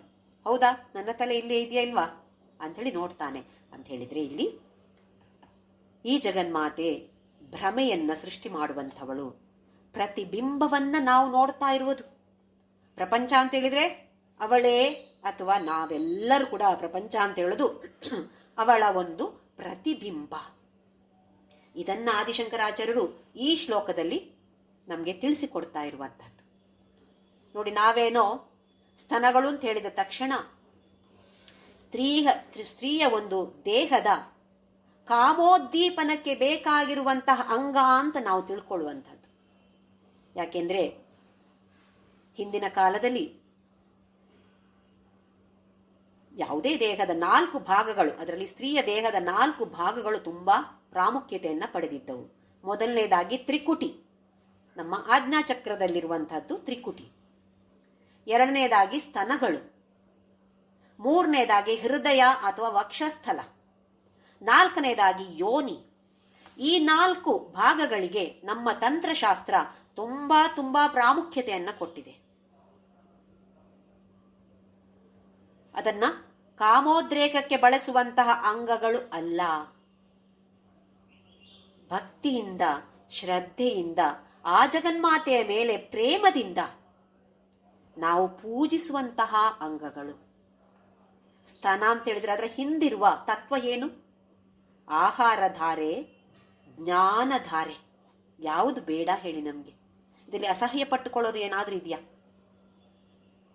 ಖಂಡಿತವಾಗಿಯೂ ಏನೂ ಇಲ್ಲ ಅಲ್ವೇ? ಇದ್ದಿದ್ರೆ ಆದಿಶಂಕರಾಚಾರ್ಯರು ಹೀಗೆ ಬರೀತಿದ್ರ, ಹೀಗೆ ರಚನೆ ಮಾಡ್ತಿದ್ರ? ಹೊರಗಿನಿಂದ ಮೇಲಿಂದ ನಾವು ಅದರ ಅರ್ಥವನ್ನ ನೋಡಿದ್ರೆ ಇದ್ಯಾಕೆ ಹೀಗೆ ಬರೆದ್ರು ಅಂತ ಅನ್ನಿಸ್ಬೋದು. ಆದರೆ ಅದರ ಅಂತರಾರ್ಥವನ್ನು ನಾವು ತಿಳಿದುಕೊಂಡಾಗ ಭಕ್ತಿ ಭಾವನೆ, ಆ ಪೂಜ್ಯತೆ, ಆ ಭಾವನೆ, ಪೂಜನೀಯ ಭಾವನೆ ಇನ್ನೂ ಹೆಚ್ಚಾಗತ್ತೆ ಅಲ್ವೇ? ಮುಂದಿನ ಶ್ಲೋಕ ನೋಡೋಣ. 73ನೇ ಶ್ಲೋಕ. ಅಮೂತೆ ವಕ್ಷೋಜೌ ಅಮೃತರಸ ಮಾಣಿಕ್ಯ ಕುತುಪೌ ನ ಸಂದೇಹ ಸ್ಪಂದೋ ನಗಪತಿ ಪತಾಕೆ ಮನಸಿನಃ ಪಿಬಂತೌ ತೌ ಯಸ್ಮಾತ್ ಅವಿದಿತ ವಧೂ ಸಂಗರಸಿಕೌ ಕುಮಾರಾವದ್ಯಾಪಿ ದ್ವಿರದ ವದನ ಕ್ರೌಂಚ ದಲನೌ. ಅಮೂತೆ ವಕ್ಷೋಜೌ, ನಿನ್ನ 2 ಸ್ತನಗಳು, ಅಮೃತ ರಸ ಮಾಣಿಕ್ಯ ಕುತುಪ, ಅಮೃತ ರಸವನ್ನ ತುಂಬಿಕೊಂಡಿರುವಂತಹ, ಮಾಣಿಕ್ಯದಿಂದ ಮಾಡಿರುವಂತಹ ಕುತುಪ. ಕುತುಪ ಅಂತ ಹೇಳಿದ್ರೆ ಭರಣಿ, ಭರಣಿ ಅಥವಾ ಜಾಡಿ ಅಂತ ಹೇಳ್ತೀವಲ್ಲ ನಾವು, ಅದು. ನಾವು ಕೆಲವು ಆಹಾರ ಪದಾರ್ಥಗಳನ್ನ ಆ ಜಾಡಿಯಲ್ಲಿ, ಭರಣಿಯಲ್ಲಿ, ಉಪ್ಪಿನಕಾಯಿ ಎಲ್ಲ ಭರಣಿಯಲ್ಲೇ ಇಟ್ಟಿರ್ತೇವೆ. ಯಾಕೆ? ಅದು ಹಲವಾರು ಸಮಯಗಳು, ವರ್ಷಾನುಗಟ್ಲೆ ಇರಬೇಕು ಅಂತ ಆದ್ರೆ ನಮ್ಮ ಸ್ಟೀಲ್ ಪಾತ್ರೆ ಎಲ್ಲ ಇಟ್ಟರೆ ಆಗೋದಿಲ್ಲ. ಹಿಂದಿನ ಕಾಲದಲ್ಲಿ ಆ ಸ್ಟೀಲ್ನ ಪಾತ್ರೆಗಳು ಇರಲಿಲ್ಲ ಬಿಡಿ. ಅಥವಾ ಇದಕ್ಕೆ ಈ ತರದ ಒಂದು ಸಾಮರ್ಥ್ಯ ಇದೆ, ಕೆಪಾಸಿಟಿ ಇದೆ ಈ ತರದ ಜಾಡಿಗಳಿಗೆ. ಆದಿಶಂಕರಾಚಾರ್ಯ ಏನ್ ಹೇಳ್ತಿದ್ದಾರೆ? ಯುಗಗಳಿಂದ ನೀನು ಅದರಲ್ಲಿ ಆಹಾರವನ್ನ ತುಂಬಿಸಿಟ್ಟಿದ್ಯಾ, ಹಾಳಾಗತ್ತಾ? ನಮಗೆ ನೋಡಿ ಇವತ್ತು ಫ್ರಿಜ್ಜಲ್ಲಿ ಇಡದೆ ಹೊರಗಡೆ ಇಟ್ಟರೆ ನಾಳೆಗಾಗುವಾಗ ಅದು ಕೊಳ್ತು ವಾಸನೆ ಬರುತ್ತೆ. ಅದಕ್ಕೋಸ್ಕರ ಫ್ರಿಜ್ಜಲ್ಲಿ ಇಟ್ಬಿಡ್ತೀವಿ. ಅದೇ ಅವಳ ಸ್ತನದಲ್ಲಿರುವಂತಹ ಆಹಾರ ಮತ್ತು ಜ್ಞಾನ ಯಾವತ್ತೂ ಕಡಿಮೆಯೂ ಆಗೋದಿಲ್ಲ, ಹಾಗೆಯೇ ಯಾವತ್ತೂ ಹಾಳಾಗೋದೇ ಇಲ್ಲ. ನ ಸಂದೇಹ ಸ್ಪಂದೋ ನಗಪತಿ ಪತಾಕೆ ಮನಸ್ಸಿನಃ. ನಗಪತಿ ಪತಾಕೆ ಅಂತ ಹೇಳಿದ್ರೆ ನಗರಾಜನ ಮಗಳವಳು, ನಗರಾಜನ ಕುಟುಂಬದ ಧ್ವಜವನ್ನ ಎತ್ತರಕ್ಕೆ ಹಾರಿಸುತ್ತಿರುವವಳು. ನನಗಿದ್ರಲ್ಲಿ ಯಾವ ಸಂದೇಹವೂ ಇಲ್ಲ. ನಿನ್ನ ಈ ಸ್ತನಗಳು ಅಂತ ಹೇಳಿದ್ರೆ ಮಾಣಿಕ್ಯದಿಂದ ಮಾಡಿರುವಂತಹ ಜಾಡಿಗಳು ಅಥವಾ ಭರಣಿಗಳು. ಪಿಬಂತೌ ತೌ ಯಸ್ಮಾತ್ ಅವಿದಿತ ವಧೂ ಸಂಗರಸಿಕೌ ಕುಮಾರಾವದ್ಯಾಪಿ ದ್ವಿರದ ವದನ ಕ್ರೌಂಚ ದಲನ. ದ್ವಿರದ ವದನ, ದ್ವಿರದ, ರದ ಅಂತ ಹೇಳಿದ್ರೆ ದಂತ, ಹಲ್ಲು. 2 ದಂತ ಯಾರಿಗಿರೋದು? ಗಣೇಶನಿಗೆ. ಹಾಗಾಗಿ ದ್ವಿರದ ವದನ, ಹಿಂದಿನ 72ನೇ ಶ್ಲೋಕದಲ್ಲಿ ದ್ವಿಪವದನ ಅಂತ ನೋಡಿದೆವು. ಇದೆಲ್ಲರೂ ಗಣೇಶನಿಗಿರುವಂತಹ ಹೆಸರುಗಳು. ದ್ವಿಪ ಅಂತ ಹೇಳಿದ್ರೆ ಆನೆ, ಇಲ್ಲಿ ದ್ವಿರದ ಅಂತ ಹೇಳಿದ್ರೆ 2 ದಂತಗಳಿರುವಂಥವನು. ಹಾಗಾಗಿ ಗಣೇಶ. ಕ್ರೌಂಚ ದಲನ, ಇದು ಸುಬ್ರಹ್ಮಣ್ಯ. ಕ್ರೌಂಚಗಿರಿ ಅಂತೇಳಿ ನಮ್ಮ ಬಳ್ಳಾರಿಯ ಹತ್ತಿರ, ಬಳ್ಳಾರಿಯಲ್ಲಿರುವಂತಹ ಸಂಡೂರು, ಇಲ್ಲಿ ಒಂದು ಕ್ರೌಂಚಗಿರಿ ಅಂತ ಇದೆ. ಈ ತಾರಕಾಸುರನ ಸಂಹಾರಕ್ಕಾಗಿ ಸುಬ್ರಹ್ಮಣ್ಯ ಹುಟ್ಟಿದ್ದೇ ಅದಕ್ಕೆ ಬೇಕಾಗಿ. ಸುಬ್ರಹ್ಮಣ್ಯ ನಮ್ಮ ದಕ್ಷಿಣ ಭಾರತಕ್ಕೆ ಬರುವಾಗ ಮೊದಲನೇದಾಗಿ ಇಳಿದದ್ದು ಈ ಕ್ರೌಂಚಗಿರಿಯಲ್ಲಿ, ಸಂಡೂರಿನಲ್ಲಿರುವಂತಹ ಕ್ರೌಂಚಗಿರಿಯಲ್ಲಿ. ಅಲ್ಲಿ ಇವಾಗಲೂ ಕೂಡ ಒಂದು ಕಾರ್ತಿಕೇಯನ ದೇವಸ್ಥಾನ ಇದೆಯಂತೆ. ಹಾಗಾಗಿ ಅವನಿಗೆ ಕ್ರೌಂಚದಲನ ಅಂತ ಹೆಸರಿದೆ. ಆ ಕ್ರೌಂಚಗಿರಿಗೆ ಬಂದು ಅಲ್ಲಿ ಇದ್ದಂತಹ ತಾರಕಾಸುರನನ್ನ ಹಿಡಿದೆಬ್ಬಿಸ್ತಾನೆ. ಅಲ್ಲಿ ಅಡಗಿಕೊಂಡಿದ್ದಂತೆ ತಾರಕಾಸುರ. ಹಾಗಾಗಿ ಕ್ರೌಂಚದಲನ ಅಂತ ಹೇಳಿದ್ರೆ ಸುಬ್ರಹ್ಮಣ್ಯ. ಗಣೇಶ ಮತ್ತೆ ಸುಬ್ರಹ್ಮಣ್ಯ ಯಾವತ್ತೂ ಕೂಡ ಕುಮಾರರಾಗಿ ನಿನ್ನ ಸ್ತನ್ಯಪಾನವನ್ನ ಮಾಡ್ತಾ ಇದ್ದಾರೆ. ಇನ್ನೂ ಕುಮಾರರಾಗೇ ಉಳಿದಿದ್ದಾರೆ ಅವರು. ಪಿಬಂತೌ ತೌ ಯಸ್ಮಾತ್ ಅವಿದಿತ ವಧೂ ಸಂಗರಸಿಕೌ. ಹಾಗಾಗಿ ಅವರಿಗೆ ಯಾವುದೇ ಒಂದು ಸ್ತ್ರೀಯ ಸಾಮೀಪ್ಯ ಬೇಕು ಅಂತ ಅನ್ನಿಸಿಲ್ಲ. ಸ್ತ್ರೀ ಸಾಮೀಪ್ಯ ಬೇಕು ಅಂತ ಗಣೇಶ ಮತ್ತೆ ಸುಬ್ರಹ್ಮಣ್ಯ ಇಬ್ಬರಿಗೂ ಅನ್ನಿಸ್ತಾ ಇಲ್ಲ ಅಂತ ಆದಿಶಂಕರಾಚಾರ್ಯರು ಹೇಳ್ತಿದ್ದಾರೆ. ಹಾಗಾದ್ರೆ ನಮ್ಗೆ ಸಂಶಯ ಬರುತ್ತೆ, ಗಣೇಶನಿಗೆ ರಿದ್ದಿ ಸಿದ್ಧಿ ಅಂತೆಲ್ಲ 2 ಹೆಂಡತಿಯರೋ 3 ಹೆಂಡತಿಯರೋ, ರಿದ್ದಿ ಸಿದ್ಧಿ ಬುದ್ಧಿ ಅಲ್ವೇ? ಏನಿದೆ ಅಲ್ಲ, ಅದೆಲ್ಲ ಅವರವರ ಶಕ್ತಿಗಳು. ರಿದ್ದಿ ಸಂಪತ್ತು, ಬುದ್ಧಿ ಗೊತ್ತಿದೆ, ಸಿದ್ಧಿಸುವಂಥದ್ದು, ಸಾಧನೆ ಮಾಡುವಂಥದ್ದು, ಅದು ಸಿದ್ಧಿ, ಸಾಧಿಸುವಂಥದ್ದು. ಇದೆಲ್ಲವೂ ಗಣೇಶನ ಶಕ್ತಿಗಳು. ಹಾಗಾಗಿ ಅವರು ಆ 3 ಗಣೇಶನ ಅಥವಾ 2 2 ಹೇಳ್ತಾರೆ. ಗಣೇಶನ ಹೆಂಡತಿಯರು ಅಂತ ಹೇಳ್ತಾರೆ. ಹೆಂಡತಿಯರು ಅಂತ ಅರ್ಥ ಅಲ್ಲ, ಯಾವುದೇ ವಿಷಯದಲ್ಲಿ ಕೂಡ ನಾವು ಹೆಂಡತಿ ಅಂತ ಯಾಕೆ ಹೇಳ್ತೀವಿ? ಜೊತೆಯಲ್ಲಿ ಇರುವಂಥದ್ದು. ಸಾಯಿ ಸಚ್ಚರಿತೆಯಲ್ಲಿ ಹೇಮಾಡ ಪಂತರು ಹೇಳ್ತಾರೆ, ರೋಹಿಲಾ ಅಂತ ಒಬ್ಬ ಇದ್ದಂತೆ. ಅವನು ದೊಡ್ಡದಾಗಿ ಕುರಾನ್ ಪಠಿಸ್ತಾ ಇದ್ದಂತೆ. ಅದು ಎಲ್ರಿಗೂ ಹತ್ರ ಇರೋರಿಗೆಲ್ಲ ತುಂಬ ತೊಂದರೆ ಆಗ್ತಿತ್ತು. ಎಲ್ರು ಬಂದು ಕಂಪ್ಲೇಂಟ್ ಹೇಳಿದ್ರೆ ಸಾಯಿಬಾಬಾ ಹೇಳಿದ್ರಂತೆ, ಅದು ಅವನ ಕೆಟ್ಟ ಹೆಂಡತಿ ಹಾಗೆ ಮಾಡೋದು ಅಂತ ಹೇಳಿ. ಹೆಂಡತಿರು ಕೆಟ್ಟವರು ಅಂತ ಅಲ್ಲ ಅರ್ಥ. ಏನು ಅಂತ ಹೇಳಿದ್ರೆ ತನ್ನದೇ ಅದೊಂದು ಗುಣ. ಹೆಂಡತಿ ಅಂತ ಹೇಳಿದ್ರೆ ಜೊತೆಯಲ್ಲಿ ಇರುವಂಥವದು ಅಂತ ಅಷ್ಟೇ. ಈಗ ಹೆಂಡತಿ ಕೆಟ್ಟವುದು, ಹೆಂಡತಿ ಪ್ರಾಣ ಹಿಂಡುತಿ ಅಂತೆಲ್ಲ ಹಾಡು ಕೂಡ ಇದೆ ನೋಡಿ. ಒಂದು ಮನುಷ್ಯ ಅಲ್ಲ ಹೆಂಡತಿ ಅಂತ ಹೇಳೋದಲ್ಲಿ, ತನ್ನಲ್ಲಿರುವ ಆ ಒಂದು ಗುಣ ಅಥವಾ ತನ್ನ ಒಂದು ಶಕ್ತಿ. ಯಾಕಂದ್ರೆ ತನ್ನ ಜೊತೆಯಲ್ಲೇ ಇರುವಂಥದ್ದು, ಅದನ್ನು ನಾವು ಸರಿ ಮಾಡಿಕೊಳ್ಬೇಕಾಗಿರುವಂಥದ್ದು. ಹಾಗಾಗಿ ಇಲ್ಲಿ ವೃದ್ಧಿ ಬುದ್ಧಿ ಸಿದ್ಧಿ ಎಲ್ಲ. ಆಮೇಲೆ 2 ಹೆಂಡತಿಯರಿದ್ದಾರೆ ಸುಬ್ರಹ್ಮಣ್ಯನಿಗೂ, ವಲ್ಲಿ ಮತ್ತು ದೇವಯಾನಿ. ದೇವಯಾನಿ ಅಂತ ಹೇಳಿದ್ರೆ ಇಂದ್ರನ ಮಗಳು. ವಲ್ಲಿ ಅಂತ ಹೇಳಿದ್ರೆ ಒಂದು ಟ್ರೈಬಲ್ ಕಿಂಗಿನ ರಾಜನ ಮಗಳು ಅವಳು. ಏನನ್ನು ಸೂಚಿಸ್ತಿದ್ದಾರೆ? ವಲ್ಲಿ ಅಂತ ಹೇಳೋದು ಇಚ್ಛಾಶಕ್ತಿಯನ್ನು ಸೂಚಿಸುತ್ತೆ. ದೇವಯಾನಿ ಅಂತ ಹೇಳೋದು ಕ್ರಿಯಾಶಕ್ತಿಯನ್ನು ಸೂಚಿಸಿದ್ರೆ ಸುಬ್ರಹ್ಮಣ್ಯ ಜ್ಞಾನ ಶಕ್ತಿಯನ್ನ ಸೂಚಿಸ್ತಿದ್ದಾನೆ. ನೋಡಿ, ಅಲ್ಲಿ ಇಚ್ಛಾಶಕ್ತಿ, ಕ್ರಿಯಾಶಕ್ತಿ, ಜ್ಞಾನಶಕ್ತಿ, ಇದು ಮೂರು ಬೇಕು ತಾನೆ. ಹಾಗಾಗಿ ಸುಬ್ರಹ್ಮಣ್ಯನ ಹೆಂಡತಿಯರು ಇವರಿಬ್ರು ಅಂತ ಹೇಳುವಂಥದ್ದು. ಕಥೆಯಲ್ಲಿ ಆ ದೇವಯಾನಿ ದೇಹವನ್ನ ಪಡೆದು ಬಂದಿರಲೂಬಹುದು, ಆದರೆ ಅದರ ತತ್ವ ಹೇಳ್ತಿದ್ದೆ ನಾನು. ದೇವಯಾನಿ ಅಂತ ಹೇಳಿದ್ರೆ ಕ್ರಿಯಾಶಕ್ತಿ, ವಲ್ಲಿ ಅಂತ ಹೇಳಿದ್ರೆ ಇಚ್ಛಾಶಕ್ತಿ, ಸುಬ್ರಹ್ಮಣ್ಯ ಜ್ಞಾನಶಕ್ತಿಯನ್ನು ಸೂಚಿಸ್ತಿದ್ದಾನೆ. ಹಾಗಾಗಿ ಆದಿಶಂಕರಾಚಾರ್ಯ ಏನು ಹೇಳ್ತಿದ್ದಾರೆ, ಇವರು ಇನ್ನೂ ಕೂಡ ಕುಮಾರರಾಗಿಯೇ ಉಳ್ಕೊಂಡಿದ್ದಾರೆ. ಇವರಿಗೆ ಮಾತ್ರವೇ ಸ್ತನ್ಯಪಾನವನ್ನ ಮಾಡಿಸಿದ್ಲ? ಅಲ್ಲ, ಇನ್ನೊಂದು ಅದ್ಭುತವಾದ ವಿಚಾರ ಇದೆ. ತನ್ನ ಪತಿಯಾದ ಶಿವ, ಒಂದು ದೃಷ್ಟಿಯಿಂದ ನೋಡಿದ್ರೆ ಶಿವ ಕೂಡ ಅವಳಿಗೆ ಮಗುವೆ, ಯಾಕೆಂದ್ರೆ ಅವಳು ಜಗನ್ಮಾತೆ. ಹಾಗಾಗಿ ಈ ಜಗತ್ಪಿತನಿಗೂ ಅವಳು ಜಗನ್ಮಾತೆ.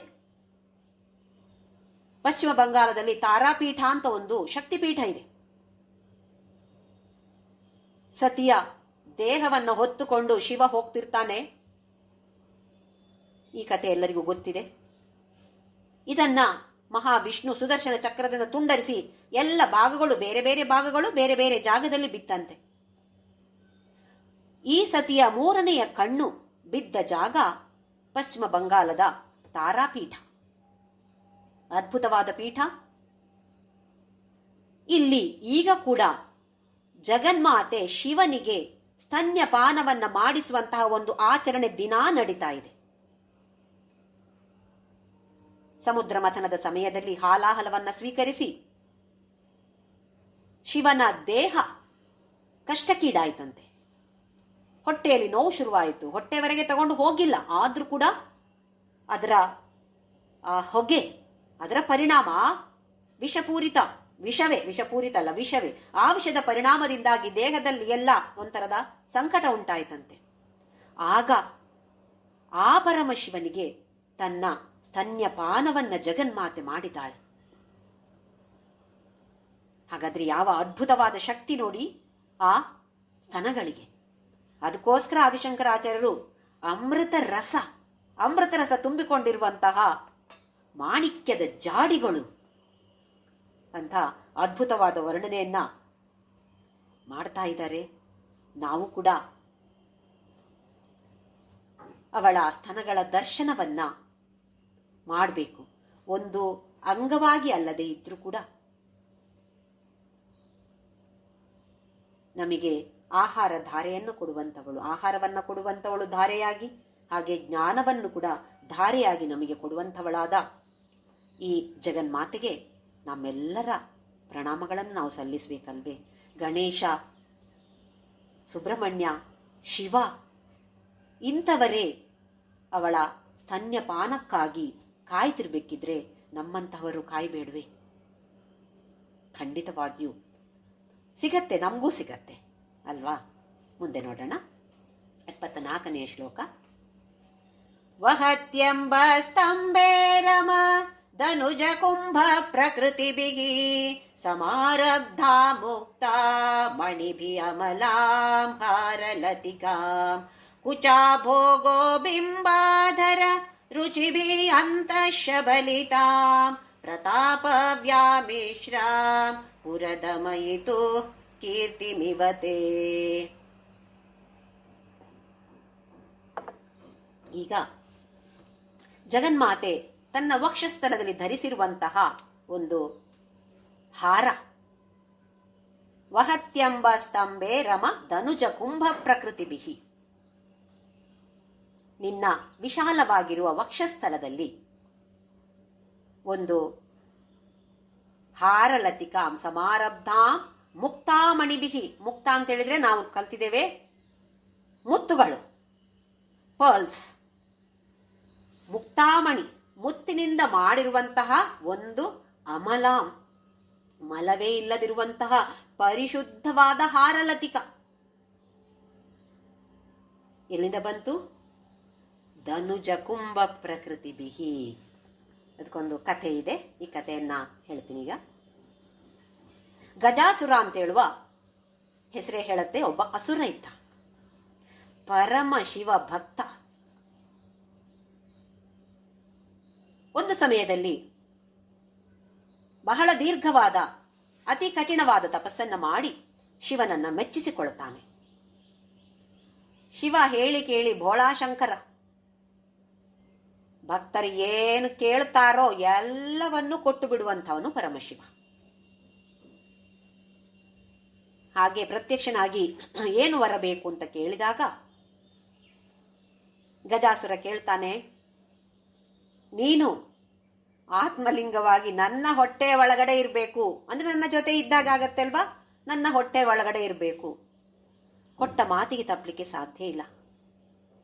ಹಾಗಾಗಿ ಪರಮಶಿವ ಈ ಗಜಾಸುರನ ಹೊಟ್ಟೆ ಒಳಗಡೆ ಬಂದಿಯಾಗಿ ಬಿಟ್ಟಂತೆ. ಪಾರ್ವತಿಗೆ ನಿರಾಕುಳಾಡ್ಲು ವಿಷ್ಣುವನ್ನ ಹೋಗಿ ವಿಷ್ಣು ತನ್ನ ಸಹೋದರ ಪಾರ್ವತಿಗೆ ಹೋಗಿ ತನ್ನ ಸಂಕಟವನ್ನ ತೋಡಿಕೊಂಡ್ಲಂತೆ. ಅವಾಗ ಅವರೆಲ್ಲ ಒಂದು ಪ್ಲಾನ್ ಮಾಡ್ತಾರೆ, ಎಲ್ಲ ದೇವತೆಗಳು ಸೇರಿಕೊಂಡು ಒಂದು ಪ್ಲಾನ್ ಮಾಡ್ತಾರೆ. ಏನು ಅಂತ ಹೇಳಿದ್ರೆ, ಈ ಗಜಾಸುರನ ಮುಂದೆ ಒಂದು ಗುಂಪಾಗಿ ಹೋಗಿ ಈ ನಂದಿಯ ನಾಟ್ಯ ಇರತ್ತೆ ನೋಡಿ, ಗಂಗೆತ್ತು ಅಂತ ಮಾಡ್ತಾರೆ. ನಾವು ನೋಡ್ತೀವಲ್ಲ, ಬಸವಣ್ಣ ತಗೊಂಡು ಬರೋದು, ಬಸವಣ್ಣ ಕಾಲಿಗೆ ಮಾಡ್ಕೊಂಡು ಡ್ಯಾನ್ಸ್ ಮಾಡೋದೆಲ್ಲ ಮಾಡ್ತೀವಿ. ಆಮೇಲೆ ನಾವು ಸ್ವಲ್ಪ ದುಡ್ಡು ಕೊಡ್ತೀವಿ, ಅದನ್ನ ಚಂದ ಡೆಕೋರೇಟ್ ಮಾಡಿ ಅಲಂಕಾರ ಮಾಡಿ ತಗೊಂಡು ಬಂದಿರ್ತಾರೆ. ನೋಡಕ್ಕೆ ಒಂದು ಖುಷಿ ಆಗತ್ತೆ. ಹಾಗೆ ಇವರೆಲ್ಲರೂ ಸೇರಿಕೊಂಡು ನಂದಿಯೇ ವೃಷಭ ಆಗಿ ಬೇರೆಲ್ಲರೂ ದೇವತೆಗಳು ಬೇರೆ ಬೇರೆ ತರದ ಬಟ್ಟೆ ಬರೆಗಳನ್ನ ಹಾಕಿಕೊಂಡು ಹೋದ್ರಂತೆ. ಹೋಗಿ ಗಜಾಸುರನ ಅರಮನೆಗೆ ಹೋದ್ರು. ಗಜಾಸುರನಿಗೆ ನಂದಿ ಅಂತ ಹೇಳಿದ್ರೆ ಭಾರಿ ಇಷ್ಟ, ಪರಮ ಶಿವ ಭಕ್ತ ತಾನೆ. ಹಾಗೆ ಭಾರಿ ಖುಷಿಯಿಂದ ವೀಕ್ಷಿಸಿದ. ಈ ನಂದಿ ಏನು ಚೆನ್ನಾಗಿ ನೃತ್ಯ ಮಾಡ್ತು, ಭಾರಿ ಖುಷಿ ಆಯ್ತು ಗಜಾಸುರನಿಗೆ. ಇದು ನಂದಿ ಅಂತ ಅವನಿಗೆ ಗೊತ್ತಿಲ್ಲ, ಅವನು ಸುಮ್ಮನೆ ಬಸವಣ್ಣ ಅಂತ ಅನ್ಕೊಂಡಿದ್ದಾನೆ.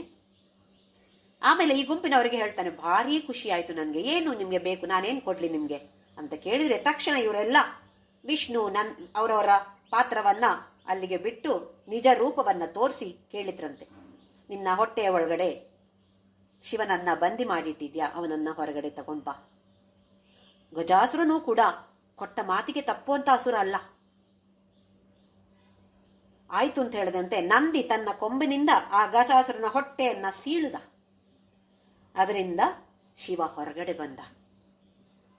ಶಿವನಿಗೂ ಗಜಾಸುರನ ಮೇಲೆ ತುಂಬಾ ಪ್ರೀತಿ ಉಕ್ಕಿ ಹರಿಯಿತು. ಎಷ್ಟು ಅಸುರನಾದ್ರೂ ಎಂಥ ಒಳ್ಳೆಯವನು, ನನ್ನ ಭಕ್ತ ಅವನು. ಅದಕ್ಕೆ ಮತ್ತೆ ಕೇಳಿದ ಅಂತೆ, ನಿನಗೇನು ಬರಬೇಕು ಕೇಳು ಅಂತ ಹೇಳಿ. ಆಗ ಗಜಾಸುರ ಹೇಳ್ತಾನೆ, ಅವನ ಕುಂಭದಲ್ಲಿ ಒಂದು ಅತಿ ಉತ್ತಮವಾದ ಮುತ್ತಿನ ಮಾಲೆ ಇತ್ತು, ಅದನ್ನ ಶಿವನಿಗೆ ಕೊಡ್ತಾನೆ ಅವನು. ಹಾಗೆಯೇ ನನ್ನ ಈ ಶಿರಸ್ಸು ಯಾವ ತರದ ಶಿರಸ್ಸು ಅಂತ ಹೇಳಿದ್ರೆ, ಪಂಚಾಕ್ಷರಿಯನ್ನ ಅಜಪ ಜಪವಾಗಿ ಮಾಡಿಕೊಂಡು ಇದ್ದಂತಹ ನನ್ನ ಈ ಶಿರಸ್ಸು ನಿನ್ನದೇ ಜಪದಲ್ಲಿ ಇದ್ದಂಥವನು ನಾನು. ನನ್ನ ಈ ಶಿರಸ್ಸನ್ನ ಎಲ್ಲರೂ ಪೂಜನೀಯವಾಗಿ ನೋಡುವಂತೆ ಮಾಡು ಅಂತ ಕೇಳಿಕೊಂಡಂತೆ ಗಜಾಸುರ ಶಿವನ ಹತ್ರ. ಶಿವ ತಥಾಸ್ತು ಅಂತ ಹೇಳಿಬಿಟ್ಟ. ಹಾಗೆಯೇ ಕೆಲವೊಂದು ಪುರಾಣದಲ್ಲಿ ಕತೆ ಬರುತ್ತೆ. ಪಾರ್ವತಿ ಗಣೇಶನನ್ನ ಮಾಡಿ, ಈ ಕತೆ ಗೊತ್ತಿದೆ ನಮಗೆ, ಗಣೇಶನ ತಲೆಯನ್ನ ತುಂಡರಿಸ್ತಾನೆ ಪರಮಶಿವ. ಆಮೇಲೆ ತೆಗೆದುಕೊಂಡು ಬಂದು ಅಂಟಿಸಿರುವಂಥದ್ದು ಈ ಗಜಾಸುರನ ತಲೆಯಂತೆ. ಗಜಾಸುರ ಅಂತ ಹೇಳಿದ್ರೆ ಗೊತ್ತಿದೆ ನಮಗೆ, ಆನೆ. ಈ ಗಜಾಸುರನ ತಲೆಯೇ ನಾವು ಪೂಜಿಸುವಂತಹ ಗಣೇಶನ ತಲೆ ಅಂತ ಹೇಳಿ ಕೆಲವು ಪುರಾಣದಲ್ಲಿ ಈ ಕಥೆ ಇದೆ. ಈಗ ಈ ಮುತ್ತಿನ ಮಾಲೆಯನ್ನ ಕೊಟ್ಟಿದ್ದಾನೆ. ಆ ಮುತ್ತಿನ ಮಾಲೆಯು ಕೂಡ ಯಾವತ್ತು ಶಿವ ಶಿವ ಶಿವ ಓಂ ನಮ ಶಿವಾಯ ಅಂತ ಹೇಳಿದ ಆ ಮುತ್ತಿನಂತಹ ಮಾಲೆಯನ್ನ ಶಿವ ತನ್ನ ಪತ್ನಿಯಾದ ಪಾರ್ವತಿಗೆ ಬಹುಮಾನವಾಗಿ ಕೊಡ್ತಾನೆ, ಉಡುಗೊರೆಯಾಗಿ ಕೊಡ್ತಾನೆ. ಹಾಗಾಗಿ ಸಮಾರಬ್ಧ ಧನುಜ ಕುಂಭ ಪ್ರಕೃತಿ ಬಿಹಿ, ಧನುಜ ಅಂತಹ ಅಸುರನಿಂದ ಬಂದಿರುವಂಥದ್ದು, ಕುಂಭದಿಂದ ಬಂದಿರುವಂಥದ್ದು, ಗಜನ ಕುಂಭದಿಂದ ಬಂದಿರುವಂಥದ್ದು. ಇಲ್ಲಿ ಯಾಕೆ ಗಜಾಸುರನನ್ನು ತಗೊಂಡು ಬಂದ್ರು ಆದಿಶಂಕರಾಚಾರ್ಯರು ಅಂತ ಹೇಳಿದ್ರೆ, ನಮ್ಮಲ್ಲಿರುವಂತಹ ಅಹಂಕಾರ ಹೇಗಿದೆ ನೋಡಿ. ಬೇರೆ ಎಷ್ಟೊಂದು ದೊಡ್ಡ ಪ್ರಾಣಿಗಳು, ಡೈನೋಸರ್ ಎಲ್ಲ ಈಗ ಇದೆಯಾ? ಇಲ್ವೇ ಇಲ್ಲ ಈಗ. ಆದರೆ ಗಜಗಳು ಇವೆ, ಆನೆಗಳು ಇನ್ನೂ ಇವೆ. ಎಷ್ಟು ದೊಡ್ಡದಾದ ಬಹುಶಃ ಅತಿ ದೊಡ್ಡವಾದ ಪ್ರಾಣಿ ಅಂತೇಳಿದ್ರೆ ಆನೆ. ಅದನ್ನು ಅಣಗಿಸೋದು ಅಷ್ಟು ಸುಲಭ ಇಲ್ಲ. ಹಾಗಿದ್ದಾಗ ನಮ್ಮಲ್ಲಿರುವ ಅಹಂಕಾರವು ಕೂಡ ಅತೀ ದೊಡ್ಡದಾಗಿರುತ್ತೆ. ಅದನ್ನು ಅಡಗಿಸೋದು ಅಷ್ಟು ಸುಲಭವಿಲ್ಲ. ಪ್ರಯತ್ನವನ್ನು ಮಾಡಲೇಬೇಕಾಗತ್ತೆ ನಾವು. ಒಂದು ಅಹಂಕಾರ, ಇನ್ನೊಂದು ಕಾಮ ಅಂಥೇಳಿದರೆ ಆಸೆ. ನಮ್ಮಲ್ಲಿರುವಂತಹ ಕರ್ಮ ಫಲಗಳ ಮೂಲಕವಾಗಿರ್ಬೋದು ನಾವು ಆಸೆಯ ಮಡುವಿನಲ್ಲಿ ಬಿದ್ದಿದ್ದೇವೆ. ಇದರಿಂದ ಹೊರಗಡೆ ಬರಬೇಕು. ಮತ್ತೆ ಅದೇ ಕರ್ಮಫಲಗಳು ನಮಗೆ ಸಹಾಯವನ್ನು ಮಾಡುತ್ತೆ. ಆದರೆ ನಮ್ಮಲ್ಲಿರುವ ಒಂದು ಫ್ರೀ ವಿಲ್ ಅಂತ ಇದೆ, ಇದು ಬೇಕು. ನಾನು ಮಾಡ್ತೇನೆ ಅಂತ ಹೇಳೋ ನಿರ್ಧಾರವನ್ನು ತೆಗೆದುಕೊಳ್ಬೇಕಾಗತ್ತೆ. ಆಸೆಗಳೆಲ್ಲ ಮೂಲಾಧಾರ, ಸ್ವಾಧಿಷ್ಠಾನ, ಮಣಿಪುರ ತುಂಬಿಕೊಂಡಿರುವಂಥದ್ದು. ಹಾಗಾಗಿ ಇದಕ್ಕೆ ಕೆಳಗಿನ ಚಕ್ರಗಳು ಅಂತ ಹೆಸರು. ಅನಾಹತದಿಂದ ಮತ್ತೆ ಮೇಲೆ ಚಕ್ರಗಳು ಇಲ್ಲಿ ತುಂಬಿಕೊಂಡಿವೆ. ಸಾಧನೆ ಮಾಡಿ ಮಾಡಿ ಮಾಡಿ ಆ ಆಸೆಗಳನ್ನು ಬದಲಾಯಿಸಿಕೊಳ್ಳಬೇಕಾಗಿದೆ. ಆಸೆಗಳಿರಬಾರ್ದು ಅಂತಲ್ಲ, ಆಸೆಗಳು ಬೇಕು. ಯಾವ ಥರದ ಆಸೆಗಳು? ಆಧ್ಯಾತ್ಮಿಕ ಆಸೆಗಳು ಬೇಕು. ಲೌಕಿಕ ಕೋರಿಕೆಗಳು ಬೇಡ, ಆಧ್ಯಾತ್ಮಿಕ ಕೋರಿಕೆಗಳನ್ನು ಬೆಳೆಸಿಕೊಳ್ಳಬೇಕಾಗಿದೆ ನಾವು. ಹಾಗಾಗಿ ಆಸೆಗಳು ಬೇಡ ಅಂತಲ್ಲ. ಹಾಗೆಯೇ ನಾವು ಸ್ವಲ್ಪ ಸ್ವಲ್ಪ ಮೇಲಕ್ಕೆ ಬಂದ ಹಾಗೆ, ಅಂದರೆ ಸಾಧನೆಯಲ್ಲಿ ಮೇಲಕ್ಕೆ ಹೋದಾಗೆ ಕುಂಡಲಿನಿಯೂ ಕೂಡ ಜಾಗೃತವಾಗಿ ಮೂಲಾಧಾರದಿಂದ ಸ್ವಲ್ಪ ಸ್ವಲ್ಪ ಮೇಲಕ್ಕೆ ಬಂದು, ಯಾವಾಗ ನಾವು ಎಲ್ಲರನ್ನು ಒಂದೇ ರೀತಿಯಲ್ಲಿ ಪ್ರೀತಿಸ್ತೇವೆಯೋ ಆಗ ಕುಂಡಲಿನಿ ಶಕ್ತಿ ಅನಾಹತಕ್ಕೆ ಬರುತ್ತಂತೆ. ಅನಾಹತ ಅಂತ ಹೇಳಿದ್ರೆ ಅನ್ಕಂಡೀಷನಲ್ ಲವ್. ಎಲ್ಲರ ಮೇಲೂ ಯಾವುದೇ ಕಂಡೀಷನ್ ಇಲ್ಲದೆ, ನಿಯಮಗಳಿಲ್ಲದೆ ಪ್ರೀತಿ. ನಾವೀಗ ಪ್ರೀತಿ ಮಾಡ್ತೇವೆ ನೋಡಿ. ಹೆಚ್ಚು ಪ್ರೀತಿ ಅಂತೇಳಿದ್ರೆ ನಮಗೆ ಮಕ್ಕಳ ಹತ್ರ, ಗಂಡ ಹೆಂಡತಿ ಮಕ್ಕಳು ಅಂತೇಳಿದ್ರೆ ಭಾರಿ ಅತಿಯಾದ ಪ್ರೀತಿ. ಅಥವಾ ಈಗ ನೋಡಿ, ಪ್ರೇಮಿಗಳು, ಒಂದು ಹುಡುಗ ಹುಡುಗಿ ಪ್ರೇಮದಲ್ಲಿ ಬಿದ್ದಿದ್ದಾರೆ ಅಂತ ಅನ್ಕೊಳ್ಳೋಣ. ಸ್ವಲ್ಪ ಸಮಯ ಜೊತೆಯಾಗಿ ತಿರುಗಾಡಿದ್ರು. ಭಾರಿ ಅಯ್ಯೋ ಇನ್ನು ನಿನ್ನನ್ನು ಬಿಟ್ಟಿರೋಕ್ಕೆ ಸಾಧ್ಯವೇ ಇಲ್ಲ ಅಂತ ಹೇಳಿ ಎಲ್ಲ ಆಯ್ತು. ಹಾಡು ಹಾಡಿ ಆಯ್ತು, ಪಾರ್ಕಲ್ಲಿ ತಿರುಗಿ ಆಯ್ತು, ಸಿನಿಮಾ ನೋಡಿ ಆಯ್ತು, ಪಬ್ಬಲ್ಲಿ ತಿರುಗಿ ಆಯ್ತು, ಎಲ್ಲ ಆಯ್ತು. ಆಮೇಲೆ ಯಾವುದೋ ಒಂದು ಮಾಡಿದಂತಹ ಒಂದು ಅಥವಾ ತಿಳಿಸಿರುವಂತಹ ಒಂದು ವಿಚಾರ ಹುಡುಗನ ಬಗ್ಗೆ ಹುಡುಗಿಯ ಬಗ್ಗೆ ಇಷ್ಟ ಆಗಿಲ್ಲ. ಶುರು ಆಯಿತು ಜಗಳ. ಎಲ್ಲಿವರೆಗೆ ತಲುಪಿತು ಅಂತ ಹೇಳಿದ್ರೆ, ಈಗ ನಾವು ನೋಡ್ತೇವೆ ಆಸಿಡ್ ಹಾಕಿ ಅವ್ರನ್ನ ಉಪದ್ರ ಮಾಡೋದು, ಇಲ್ಲ ಕೊಂದೇ ಬಿಡೋದು, ಹಲವಾರು ಆ ಥರದ ಘಟನೆಗಳು ನಡೀತಾ ಇವೆ ಈಗ. ಹಾಗಾದ್ರೆ ಅದು ಪ್ರೀತಿ ಇತ್ತ ಮೊದಲು? ಅಲ್ಲ, ಒಂದು ಟೆಂಪರರಿ ಅರೇಂಜ್ಮೆಂಟ್ ಮಾಡಿಕೊಂಡೆವ ನಾವು. ನಮ್ಮ ಮಕ್ಕಳ ಜೊತೆಯೂ ಅಷ್ಟೇ. ನನ್ನ ಮಕ್ಕಳು, ನನ್ನ ಮಗ, ನನ್ನ ಮಗಳು ನಾನು ಹೇಳಿದಾಗೆ ಕೇಳಬೇಕು. ಎಲ್ಲಿಯೋ ನಮ್ಮ ಜಾತಿಯವರನ್ನ ಬಿಟ್ಟು ಬೇರೆಯವರನ್ನ ಪ್ರೇಮಿಸಿದ್ರೋ ಆಯಿತು, ನೀನು ನನ್ನ ಮಗಳೇ ಅಲ್ಲ, ಮಗನೇ ಅಲ್ಲ, ನನ್ನ ಮನೆ ಗೇಟ್ ದಾಟಿದ್ರೆ ಜಾಗ್ರತೆ ನೀನು. ಇದು ನಮ್ಮದು ನಿಜವಾದ ಪ್ರೀತಿಯ? ಅನ್ಕಂಡೀಷನಲ್ ಲವ್ ಇರಬೇಕು. ಹೀಗೆ ಮಾಡಿದ್ರೆ ಮಾತ್ರ ನಾನು ನಿಮಗೆ ಪ್ರೀತಿ ಅಂತಾರೆ, ಅದು ಪ್ರೀತಿ ಅಲ್ಲ. ನಮ್ಮ ಉಪನಿಷತ್ತಿನಲ್ಲಿ ಬರುತ್ತೆ, ಆತ್ಮನಸ್ತು ಕಾಮಾಯ ಸರ್ವಂ ಪ್ರಿಯಂ ಭವತಿ. ನಮ್ಮ ನಮ್ಮ ಆತ್ಮಕ್ಕೆ ಬೇಕಾಗಿ ನಾವು ಮಾಡುವಂಥದ್ದು. ಮಕ್ಕಳು ಅಂತೇಳಿ ನಮಗೆ ಪ್ರೀತಿ ಇರುತ್ತೆ. ಯಾಕೆ? ಅವ್ರು ಏನು ಮಾಡಿ ನಮಗೆ ಸಂತೋಷ ಸಿಗತ್ತೆ. ಅವ್ರು ಯಾವಾಗ ನಮಗೆ ಸಂತೋಷವನ್ನು ಕೊಡೋದಿಲ್ವೋ ನಮಗೆ ಅವರು ಅಂದರೆ ಪ್ರೀತಿ ಇಲ್ಲ. ನಮಗೆ ಅವರು ದುಃಖವನ್ನು ಕೊಟ್ಟರೆ ನಮಗೆ ಅವರು ಅಂದರೆ ಪ್ರೀತಿ ಇಲ್ಲ. ಇದಲ್ಲ. ಹೀಗೆ ಮಾಡ್ತೀವಿ ನಾವು ಅಂತ ಆದರೆ ನಮ್ಮ ಕುಂಡಲಿನಿ ಶಕ್ತಿ ಇನ್ನು ಮೂಲಾಧಾರದಲ್ಲಿಯೇ ಇದೆ. ಮೇಲಕ್ಕೆ ಏಳಬೇಕು, ಮೇಲಕ್ಕೆ ಏರ್ಬೇಕಾಗಿದೆ. ಹಾಗಾಗಿ ಇಲ್ಲಿ ಆ ಧನುಜ ಅವನನ್ನ ಗಜಾಸುರನ ಕೊಟ್ಟಿರುವಂತಹ ಮಾಲೆಯ ಬಗ್ಗೆ ಇಲ್ಲಿ ಆದಿಶಂಕರಾಚಾರ್ಯರು ತಗೊಂಡು ಬಂದಿದ್ದಾರೆ. ಬದಲಾವಣೆಗೊಳಿಸಿಕೊಳ್ಳಿ, ರೂಪಾಂತರಗೊಳ್ಳಬೇಕಾಗಿದೆ ಎಲ್ಲ ಕೋರಿಕೆಗಳು. ಎಲ್ಲರನ್ನು ಸಮದೃಷ್ಟಿಯಿಂದ ಪ್ರೀತಿ ಮಾಡುವಂಥವರಾಗಬೇಕು. ಕುಚಾಭೋಗೋ ಬಿಂಬಾಧರ ರುಚಿಬಿಹಿ ಅಂತಃಶಬಲಿತಾಂ ಪ್ರತಾಪ ವ್ಯಾಮಿಶ್ರಾಂ ಪುರದಮಯಿತು ಕೀರ್ತಿಮಿವತೆ. ಆ ಹಾರ ಹೇಗಿದೆ ಅಂತೇಳಿದ್ರೆ ಶುದ್ಧವಾದ ಮುತ್ತು, ಬಿಳಿಯಾದ ಮುತ್ತು. ಆದರೆ ಅದರಲ್ಲಿ ಈ ಜಗನ್ಮಾತೆಯ ತುಟಿಯ ವರ್ಣನೆ ನಾವು ನೋಡಿದ್ದೇವೆ. ಪ್ರಕೃತ್ಯ ರಕ್ತಾಯ ತವ ಸುತತಿ ದಂತ ಛದರುಚೆ ಅಂತ ಹೇಳಿ. ಪ್ರಕೃತ್ಯ ರಕ್ತಾಯ, ರಕ್ತ ವರ್ಣದಲ್ಲಿದೆ. ಕೆಂಪಾಗಿರುವ ನಿನ್ನ ತುಟಿಯ ಪ್ರತಿಬಿಂಬ ಬಿದ್ದು ಯಾವುದರ ಮೇಲೆ? ಈ ಬಿಳಿಯಾದ ಮುತ್ತಿನ ಮಾಲೆಯ ಮೇಲೆ. ಬಿಂಬಾಧರ, ಅಧರದ ಬಿಂಬ, ಅದರದ ಪ್ರತಿಬಿಂಬ ಅಲ್ಲಿ ಬಿದ್ದು ಅಂತಃಶಬಲಿತ ಪ್ರತಾಪ ಕೀರ್ತಿ. ಏನಾಗಿದೆ ಈಗ ಬಣ್ಣ? ಅದರಲ್ಲಿ ಕೆಲವು ಬಿಳಿ ಬಣ್ಣ ಕಾಣ್ತಾ ಇದೆ, ಕೆಲವು ಸ್ವಲ್ಪ ಕೆಂಪು ಬಣ್ಣ. ಯಾಕೆಂದ್ರೆ ಕೆಂಪು ಪ್ರತಿಬಿಂಬ, ಬಿಳಿ ಆ ಮುತ್ತಿನ ಬಣ್ಣ. ಕೆಂಪು ಬಣ್ಣವೂ ಕಾಣಿಸ್ತಾ ಇದೆ, ಸ್ವಲ್ಪ ಬಿಳಿ ಬಣ್ಣವೂ ಕಾಣಿಸ್ತಾ ಇದೆ. ಏನನ್ನ ಸೂಚಿಸ್ತಾ ಇದೆ? ಪುರದಮಯಿತು ಪ್ರತಾಪ ಕೀರ್ತಿ. ಪುರದಮಯಿತು ಅಂತ ಹೇಳಿದ್ರೆ ತ್ರಿಪುರಾಸುರನನ್ನ ಕೊಂದಂತಹ ಪತಿ ಪರಮಶಿವನ ಒಂದು ಪ್ರತಾಪ, ಪರಾಕ್ರಮವನ್ನ ಸೂಚಿಸ್ತಾ ಇದೆ ಕೆಂಪು ಬಣ್ಣ. ಪ್ರತಿಬಿಂಬಗೊಂಡಿರುವಂತಹ ಅಧರದ ಕೆಂಪು ಬಣ್ಣ ಪ್ರತಾಪವನ್ನ ಸೂಚಿಸ್ತಾ ಇದ್ರೆ, ಇನ್ನೊಂದು ಕೀರ್ತಿ. ಏನು ಕೀರ್ತಿ ಶಿವನಿಗೆ? ಮೊದಲನೆಯ ಕೀರ್ತಿ ಶಿವಂದು ಅಂತ ಹೇಳಿದ್ರೆ ಕಾಮದೇವನನ್ನ ಸುಟ್ಟು ಭಸ್ಮ ಮಾಡಿರುವಂಥದ್ದು. ಅಷ್ಟು ಸುಲಭವಾ? ಆಸೆಗಳನ್ನ ದಹಿಸುವಂಥದ್ದಷ್ಟು ಸುಲಭವೇ? ಮನ್ಮಥ, ಮನಸ್ಸನ್ನ ಮಥನ ಮಾಡಬೇಕು ನಾವು. ನಮ್ಮ ಮನಸ್ಸನ್ನ ಮಥನ ಮಾಡಿ ಮಾಡಿ ಮಾಡಿ ನಾವು ಬೇರೆಯವರ ಮನಸ್ಸನ್ನೇ ಯಾವತ್ತೂ ಗಮನಿಸೋದು.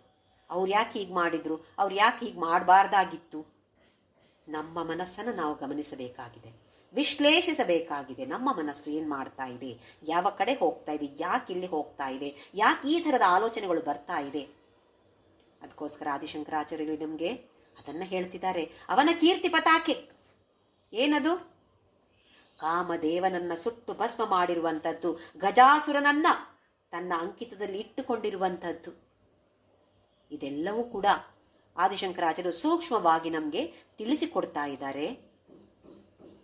ಆಸೆಗಳು ಮತ್ತು ಅಹಂಕಾರ ಇದೆರಡನ್ನು ಕೂಡ ನಿಗ್ರಹಿಸಬೇಕಾಗಿದೆ.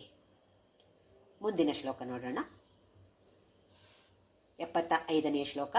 ತವ ಸ್ತನ್ಯಂ ಮನ್ಯೇ ಧರಣಿಧರ ಕನ್ಯೆ ಹೃದಯತಃ ಪಯಃ ಪಾರಾವಾರಃ ಪರಿವಹತಿ ಸಾರಸ್ವತಮಿವ ದಯಾವತ್ಯಾ ದತ್ತಂ ದ್ರವಿಡ ಶಿಶುರಾಸ್ವಾದ್ಯ ತವ ಯತ್ ಕವೀನಾಂ ಪ್ರೌಢಾನಾಂ ಅಜನಿಕಮನೀಯ ಕವಯಿತ.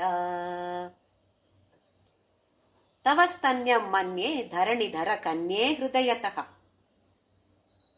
ಧರಣಿಧರ ಕನ್ಯೆ ಮತ್ತೆ ಪರ್ವತರಾಜನ ಪುತ್ರಿ ನೀನು. ನಿನ್ನ ಸ್ತನಗಳು ಹೇಗಿವೆ ಅಂತ ಹೇಳಿದ್ರೆ ಪಯಃ ಪಾರಾವಾರಃ ಪರಿವಹತಿ.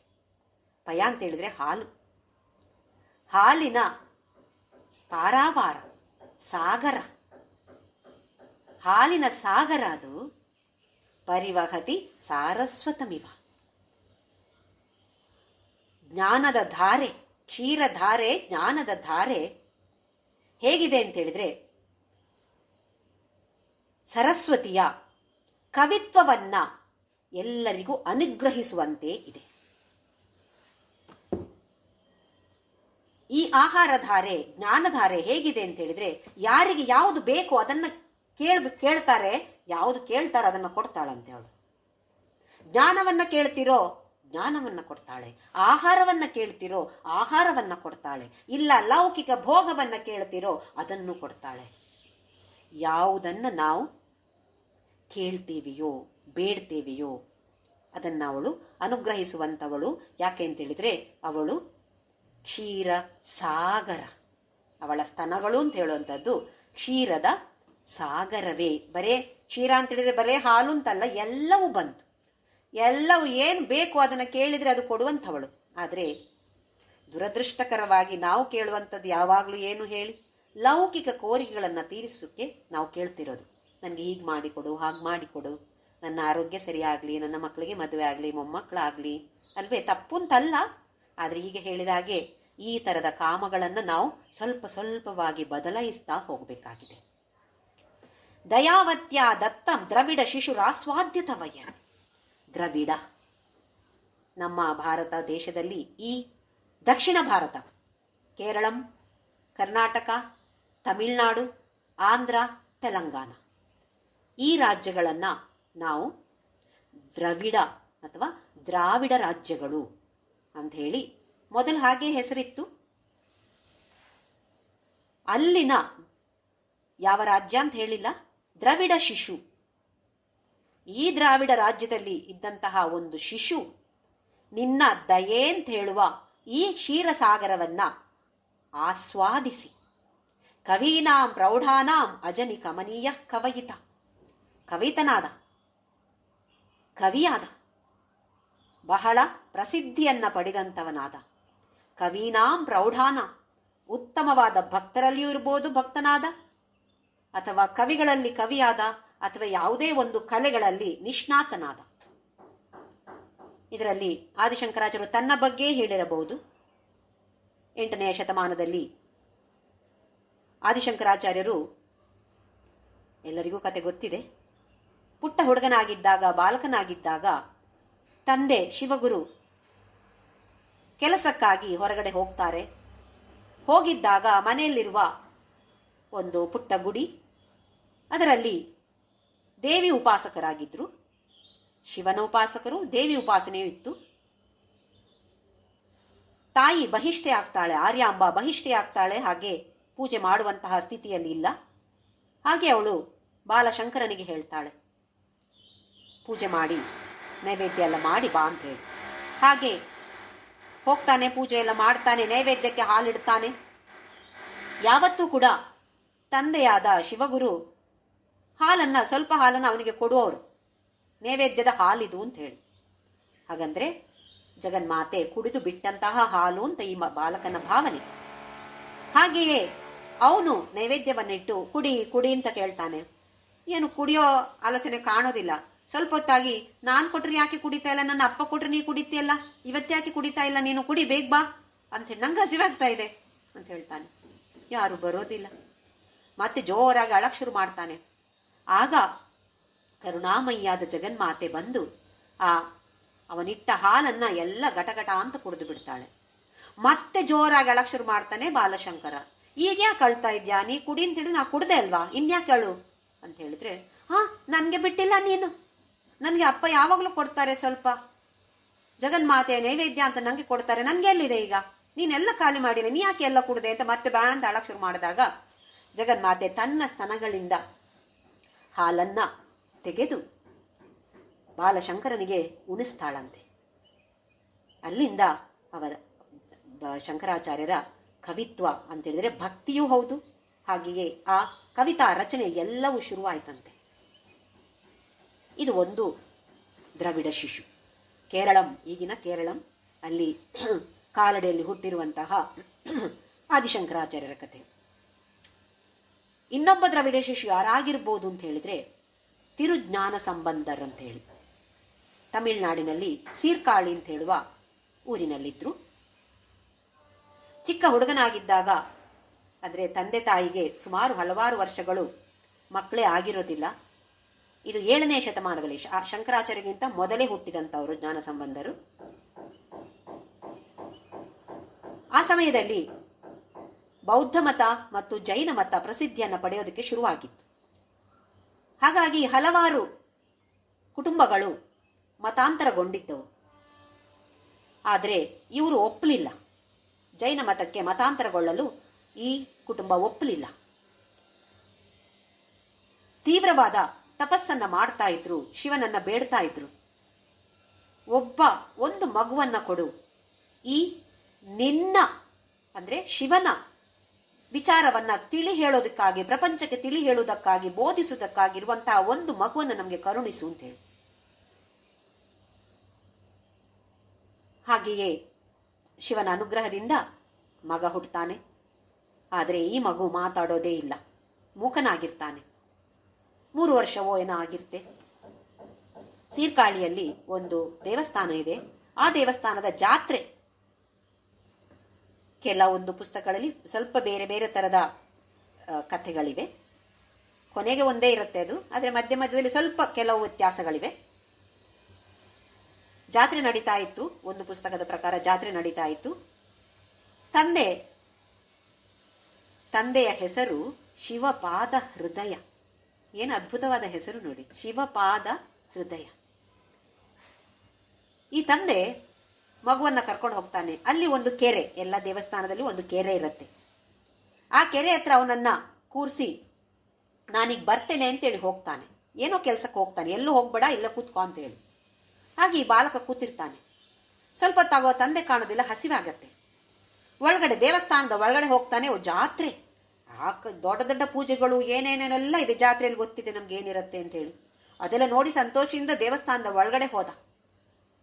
ಅಲ್ಲಿಯೇ ತೂಕಡಿಸಿ ನಿದ್ದೆ ಮಾಡಿಬಿಟ್ಟ. 3 ವರ್ಷದ ಮಗು ಸಂಬಂಧರ್. ಇವನು ಒಂದು ಮೂಲೆಯಲ್ಲಿ ನಿದ್ದೆ ಮಾಡಿದ್ದನ್ನ ಯಾರು ಗಮನಿಸಿಲ್ಲ. ಆ ದಿನದ ಆ ರಾತ್ರಿಯ ಪೂಜೆಗಳು ಎಲ್ಲ ಮುಗಿದ ನಂತರ ಬಾಗಿಲು ಹಾಕೊಂಡು ಎಲ್ಲರೂ ಹೊರಗಡೆ ಹೊರಟೋಗ್ಬಿಟ್ರು. ಇವನೊಬ್ಬನೇ ಪಾಪ ಒಳಗಡೆ ಬಾಕಿಯಾಗಿದ್ದಾನೆ. ಮಧ್ಯರಾತ್ರಿಯಲ್ಲಿ ಎಚ್ಚರ ಆಯಿತು, ಹಸಿವಾಗ್ತಾ ಇದೆ, ಯಾರೂ ಕಾಣೋದಿಲ್ಲ, ನಾನು ಎಲ್ಲಿದ್ದನೋ ಏನೂ ಗೊತ್ತಾಗ್ತಾ ಇಲ್ಲ ಅವನಿಗೆ. ಅಲ್ಲಿ ಕಾಣಿಸ್ತು ಜಗನ್ಮಾತೆಯ ಮೂರ್ತಿ. ಇದು ತನ್ನ ತಾಯಿ ಅಂತ ಹೇಳುವ ಭಾವನೆಯಿಂದ ಹೋಗಿ ಹೇಳಕ್ಕೆ ಬಾಯಿ ಬರ್ತಾ ಇಲ್ಲ, ಹಸಿವಾಗ್ತಾ ಇದೆ ಅಂತೇಳಿ. ಆದರೆ ಸಂಜ್ಞೆಯಿಂದ ಹಸಿವಾಗ್ತಾ ಇದೆ ಅಂತೇಳಿ ತೋರಿಸ್ತಾ ಇದ್ದಾನೆ ಆ ಮೂರ್ತಿಗೆ. ಅಲ್ಲಿ ಮೂರ್ತಿಯನ್ನ ಕಂಡಿಲ್ಲ ಅವನು, ತನ್ನ ತಾಯಿಯನ್ನ, ತನ್ನ ಜಗನ್ಮಾತೆಯನ್ನ ಕಂಡ ಅವನು. ಇವನು ಅಳೋಕ್ ಶುರು ಮಾಡಿದ. ಅದನ್ನು ನೋಡಿ ಮತ್ತೆ ಕರುಣಾಮಯ್ಯಾದ ಜಗನ್ಮಾತೆ ಬಂದು ಅವನಿಗೆ ತನ್ನ ಸ್ತನಗಳಿಂದ ಹಾಲೂಡಿಸ್ತಾಳೆ. ಅದು ಕುಡಿದ ತಕ್ಷಣ ವಾಗ್ಝರಿ, ಕವಿತ್ವದ ಝರಿ ಹೊರಬರಕ್ಕೆ ಶುರುವಾಯಿತು. ಮೂಕನಾಗಿದ್ದ. ಬೆಳಿಗ್ಗಾಯಿತು. ಎಲ್ಲ ಅಲ್ಲಿನ ಪೂಜಾರಿಗಳೆಲ್ಲ ಒಳಗಡೆ ಬರುವಾಗ ಈ 3 ವರ್ಷದ ಮೂಕನಾಗಿದ್ದ ಹುಡುಗ ಅದ್ಭುತವಾದ ಕವಿತ್ವವನ್ನ, ಜಗನ್ಮಾತೆಯನ್ನ, ಶಿವನನ್ನ ಹೊಗಳ್ತಾ ಇದ್ದಾನೆ. ಎಲ್ಲರಿಗೂ ಅಚ್ಚರಿ ಆಯಿತು. ತಂದೆ ಬಂದೇ ಬಿಟ್ಟ. ತಂದೆ ಹುಡುಕ್ತಾ ಇದ್ದಾನೆ, ಎಲ್ಲಿದ್ದಾನೆ ನನ್ನ ಮಗ ಅಂತೇಳಿ. ಹುಡುಕ್ತಾ ಬಂದಾಗ, ಓಹೋ ಹೀಗೆ ಮಾಡ್ತಿದ್ದಾನೆ. ನೋಡಿದ್ರೆ ಹಾಲೆಲ್ಲ ಇದೆ. ಪುಟ್ಟ ಮಗು, 3 ವರ್ಷದ ಮಗು, ಬಾಯಲ್ಲಿ ಅಲ್ಲಿ ಇಲ್ಲೆಲ್ಲ ಹಾಲಿದೆ. ಅದರಿಂದ ತಾಂಬೂಲದ ಸುವಾಸನೆ ಬರ್ತಾ ಇದೆ. ಯಾರು ಕೊಟ್ರೋ ನಿಂಗೆ ಹಾಲು ಅಂತ ಕೇಳಿದಾಗ ಆಕಾಶವನ್ನು ತೋರಿಸ್ತಾನಂತೆ. ಆಕಾಶದಲ್ಲಿ ತಂದೆಗೆ ನಂದಿಯ ಮೇಲೆ ಕೂತಿರುವಂತಹ ಪರಮ ಶಿವನು, ಆ ಪರಮ ಈಶ್ವರಿಯು ಕಾಣಿಸ್ತಾರೆ. ಆಗ ತಂದೆಗೆ ಗೊತ್ತಾಯಿತು, ಓಹೋ ಇದು ಸಾಮಾನ್ಯ ಹುಡುಗ ಅಲ್ಲ, ಜಗನ್ಮಾತೆ ಅವನಿಗೆ ಹಾಲನ್ನು ಉಣಿಸಿದ್ದಾಳೆ, ಅವನಲ್ಲಿ ಈ ಕವಿತ್ವಕ್ಕೆ ಅವಳೇ ಕಾರಣ ಅಂತೇಳಿ. ಆಮೇಲೆ ತೇವರಂ ಅಂತೇಳಿ ಎಷ್ಟೋ ಸಾವಿರ ಪದಿಗಮ್ ಅಂತ ಹೇಳ್ತಾರೆ ತಮಿಳಿನಲ್ಲಿ, 10 ಶ್ಲೋಕಗಳಿರುವಂತಹ ಸ್ತೋತ್ರಗಳು, ಹಲವಾರು ಸಾವಿರ ರಚನೆ ಮಾಡಿದ್ರಂತೆ. ಅವರಿಗೆ ಅಲ್ಲಿಂದ ಜ್ಞಾನ ಸಂಬಂಧರ್, ತಿರು ಜ್ಞಾನ ಸಂಬಂಧರ್ ಅಂತ ಹೆಸರನ್ನ ಕೊಟ್ಟರು. 16 ವರ್ಷವೇ ಬದುಕಿದ್ರು. ಆಮೇಲೆ ಶಿವನಲ್ಲಿ ಲೀನವಾಗ್ತಾರೆ. ಇಂತಹ ಅದ್ಭುತವಾದ ಶಿವ ಭಕ್ತರು. ಹೇಗೆ ಈ ತರದ ಕವಿತ್ವ ಉಂಟಾಯಿತು? ಅವಳ ಸ್ತನ್ಯಪಾನದಿಂದ.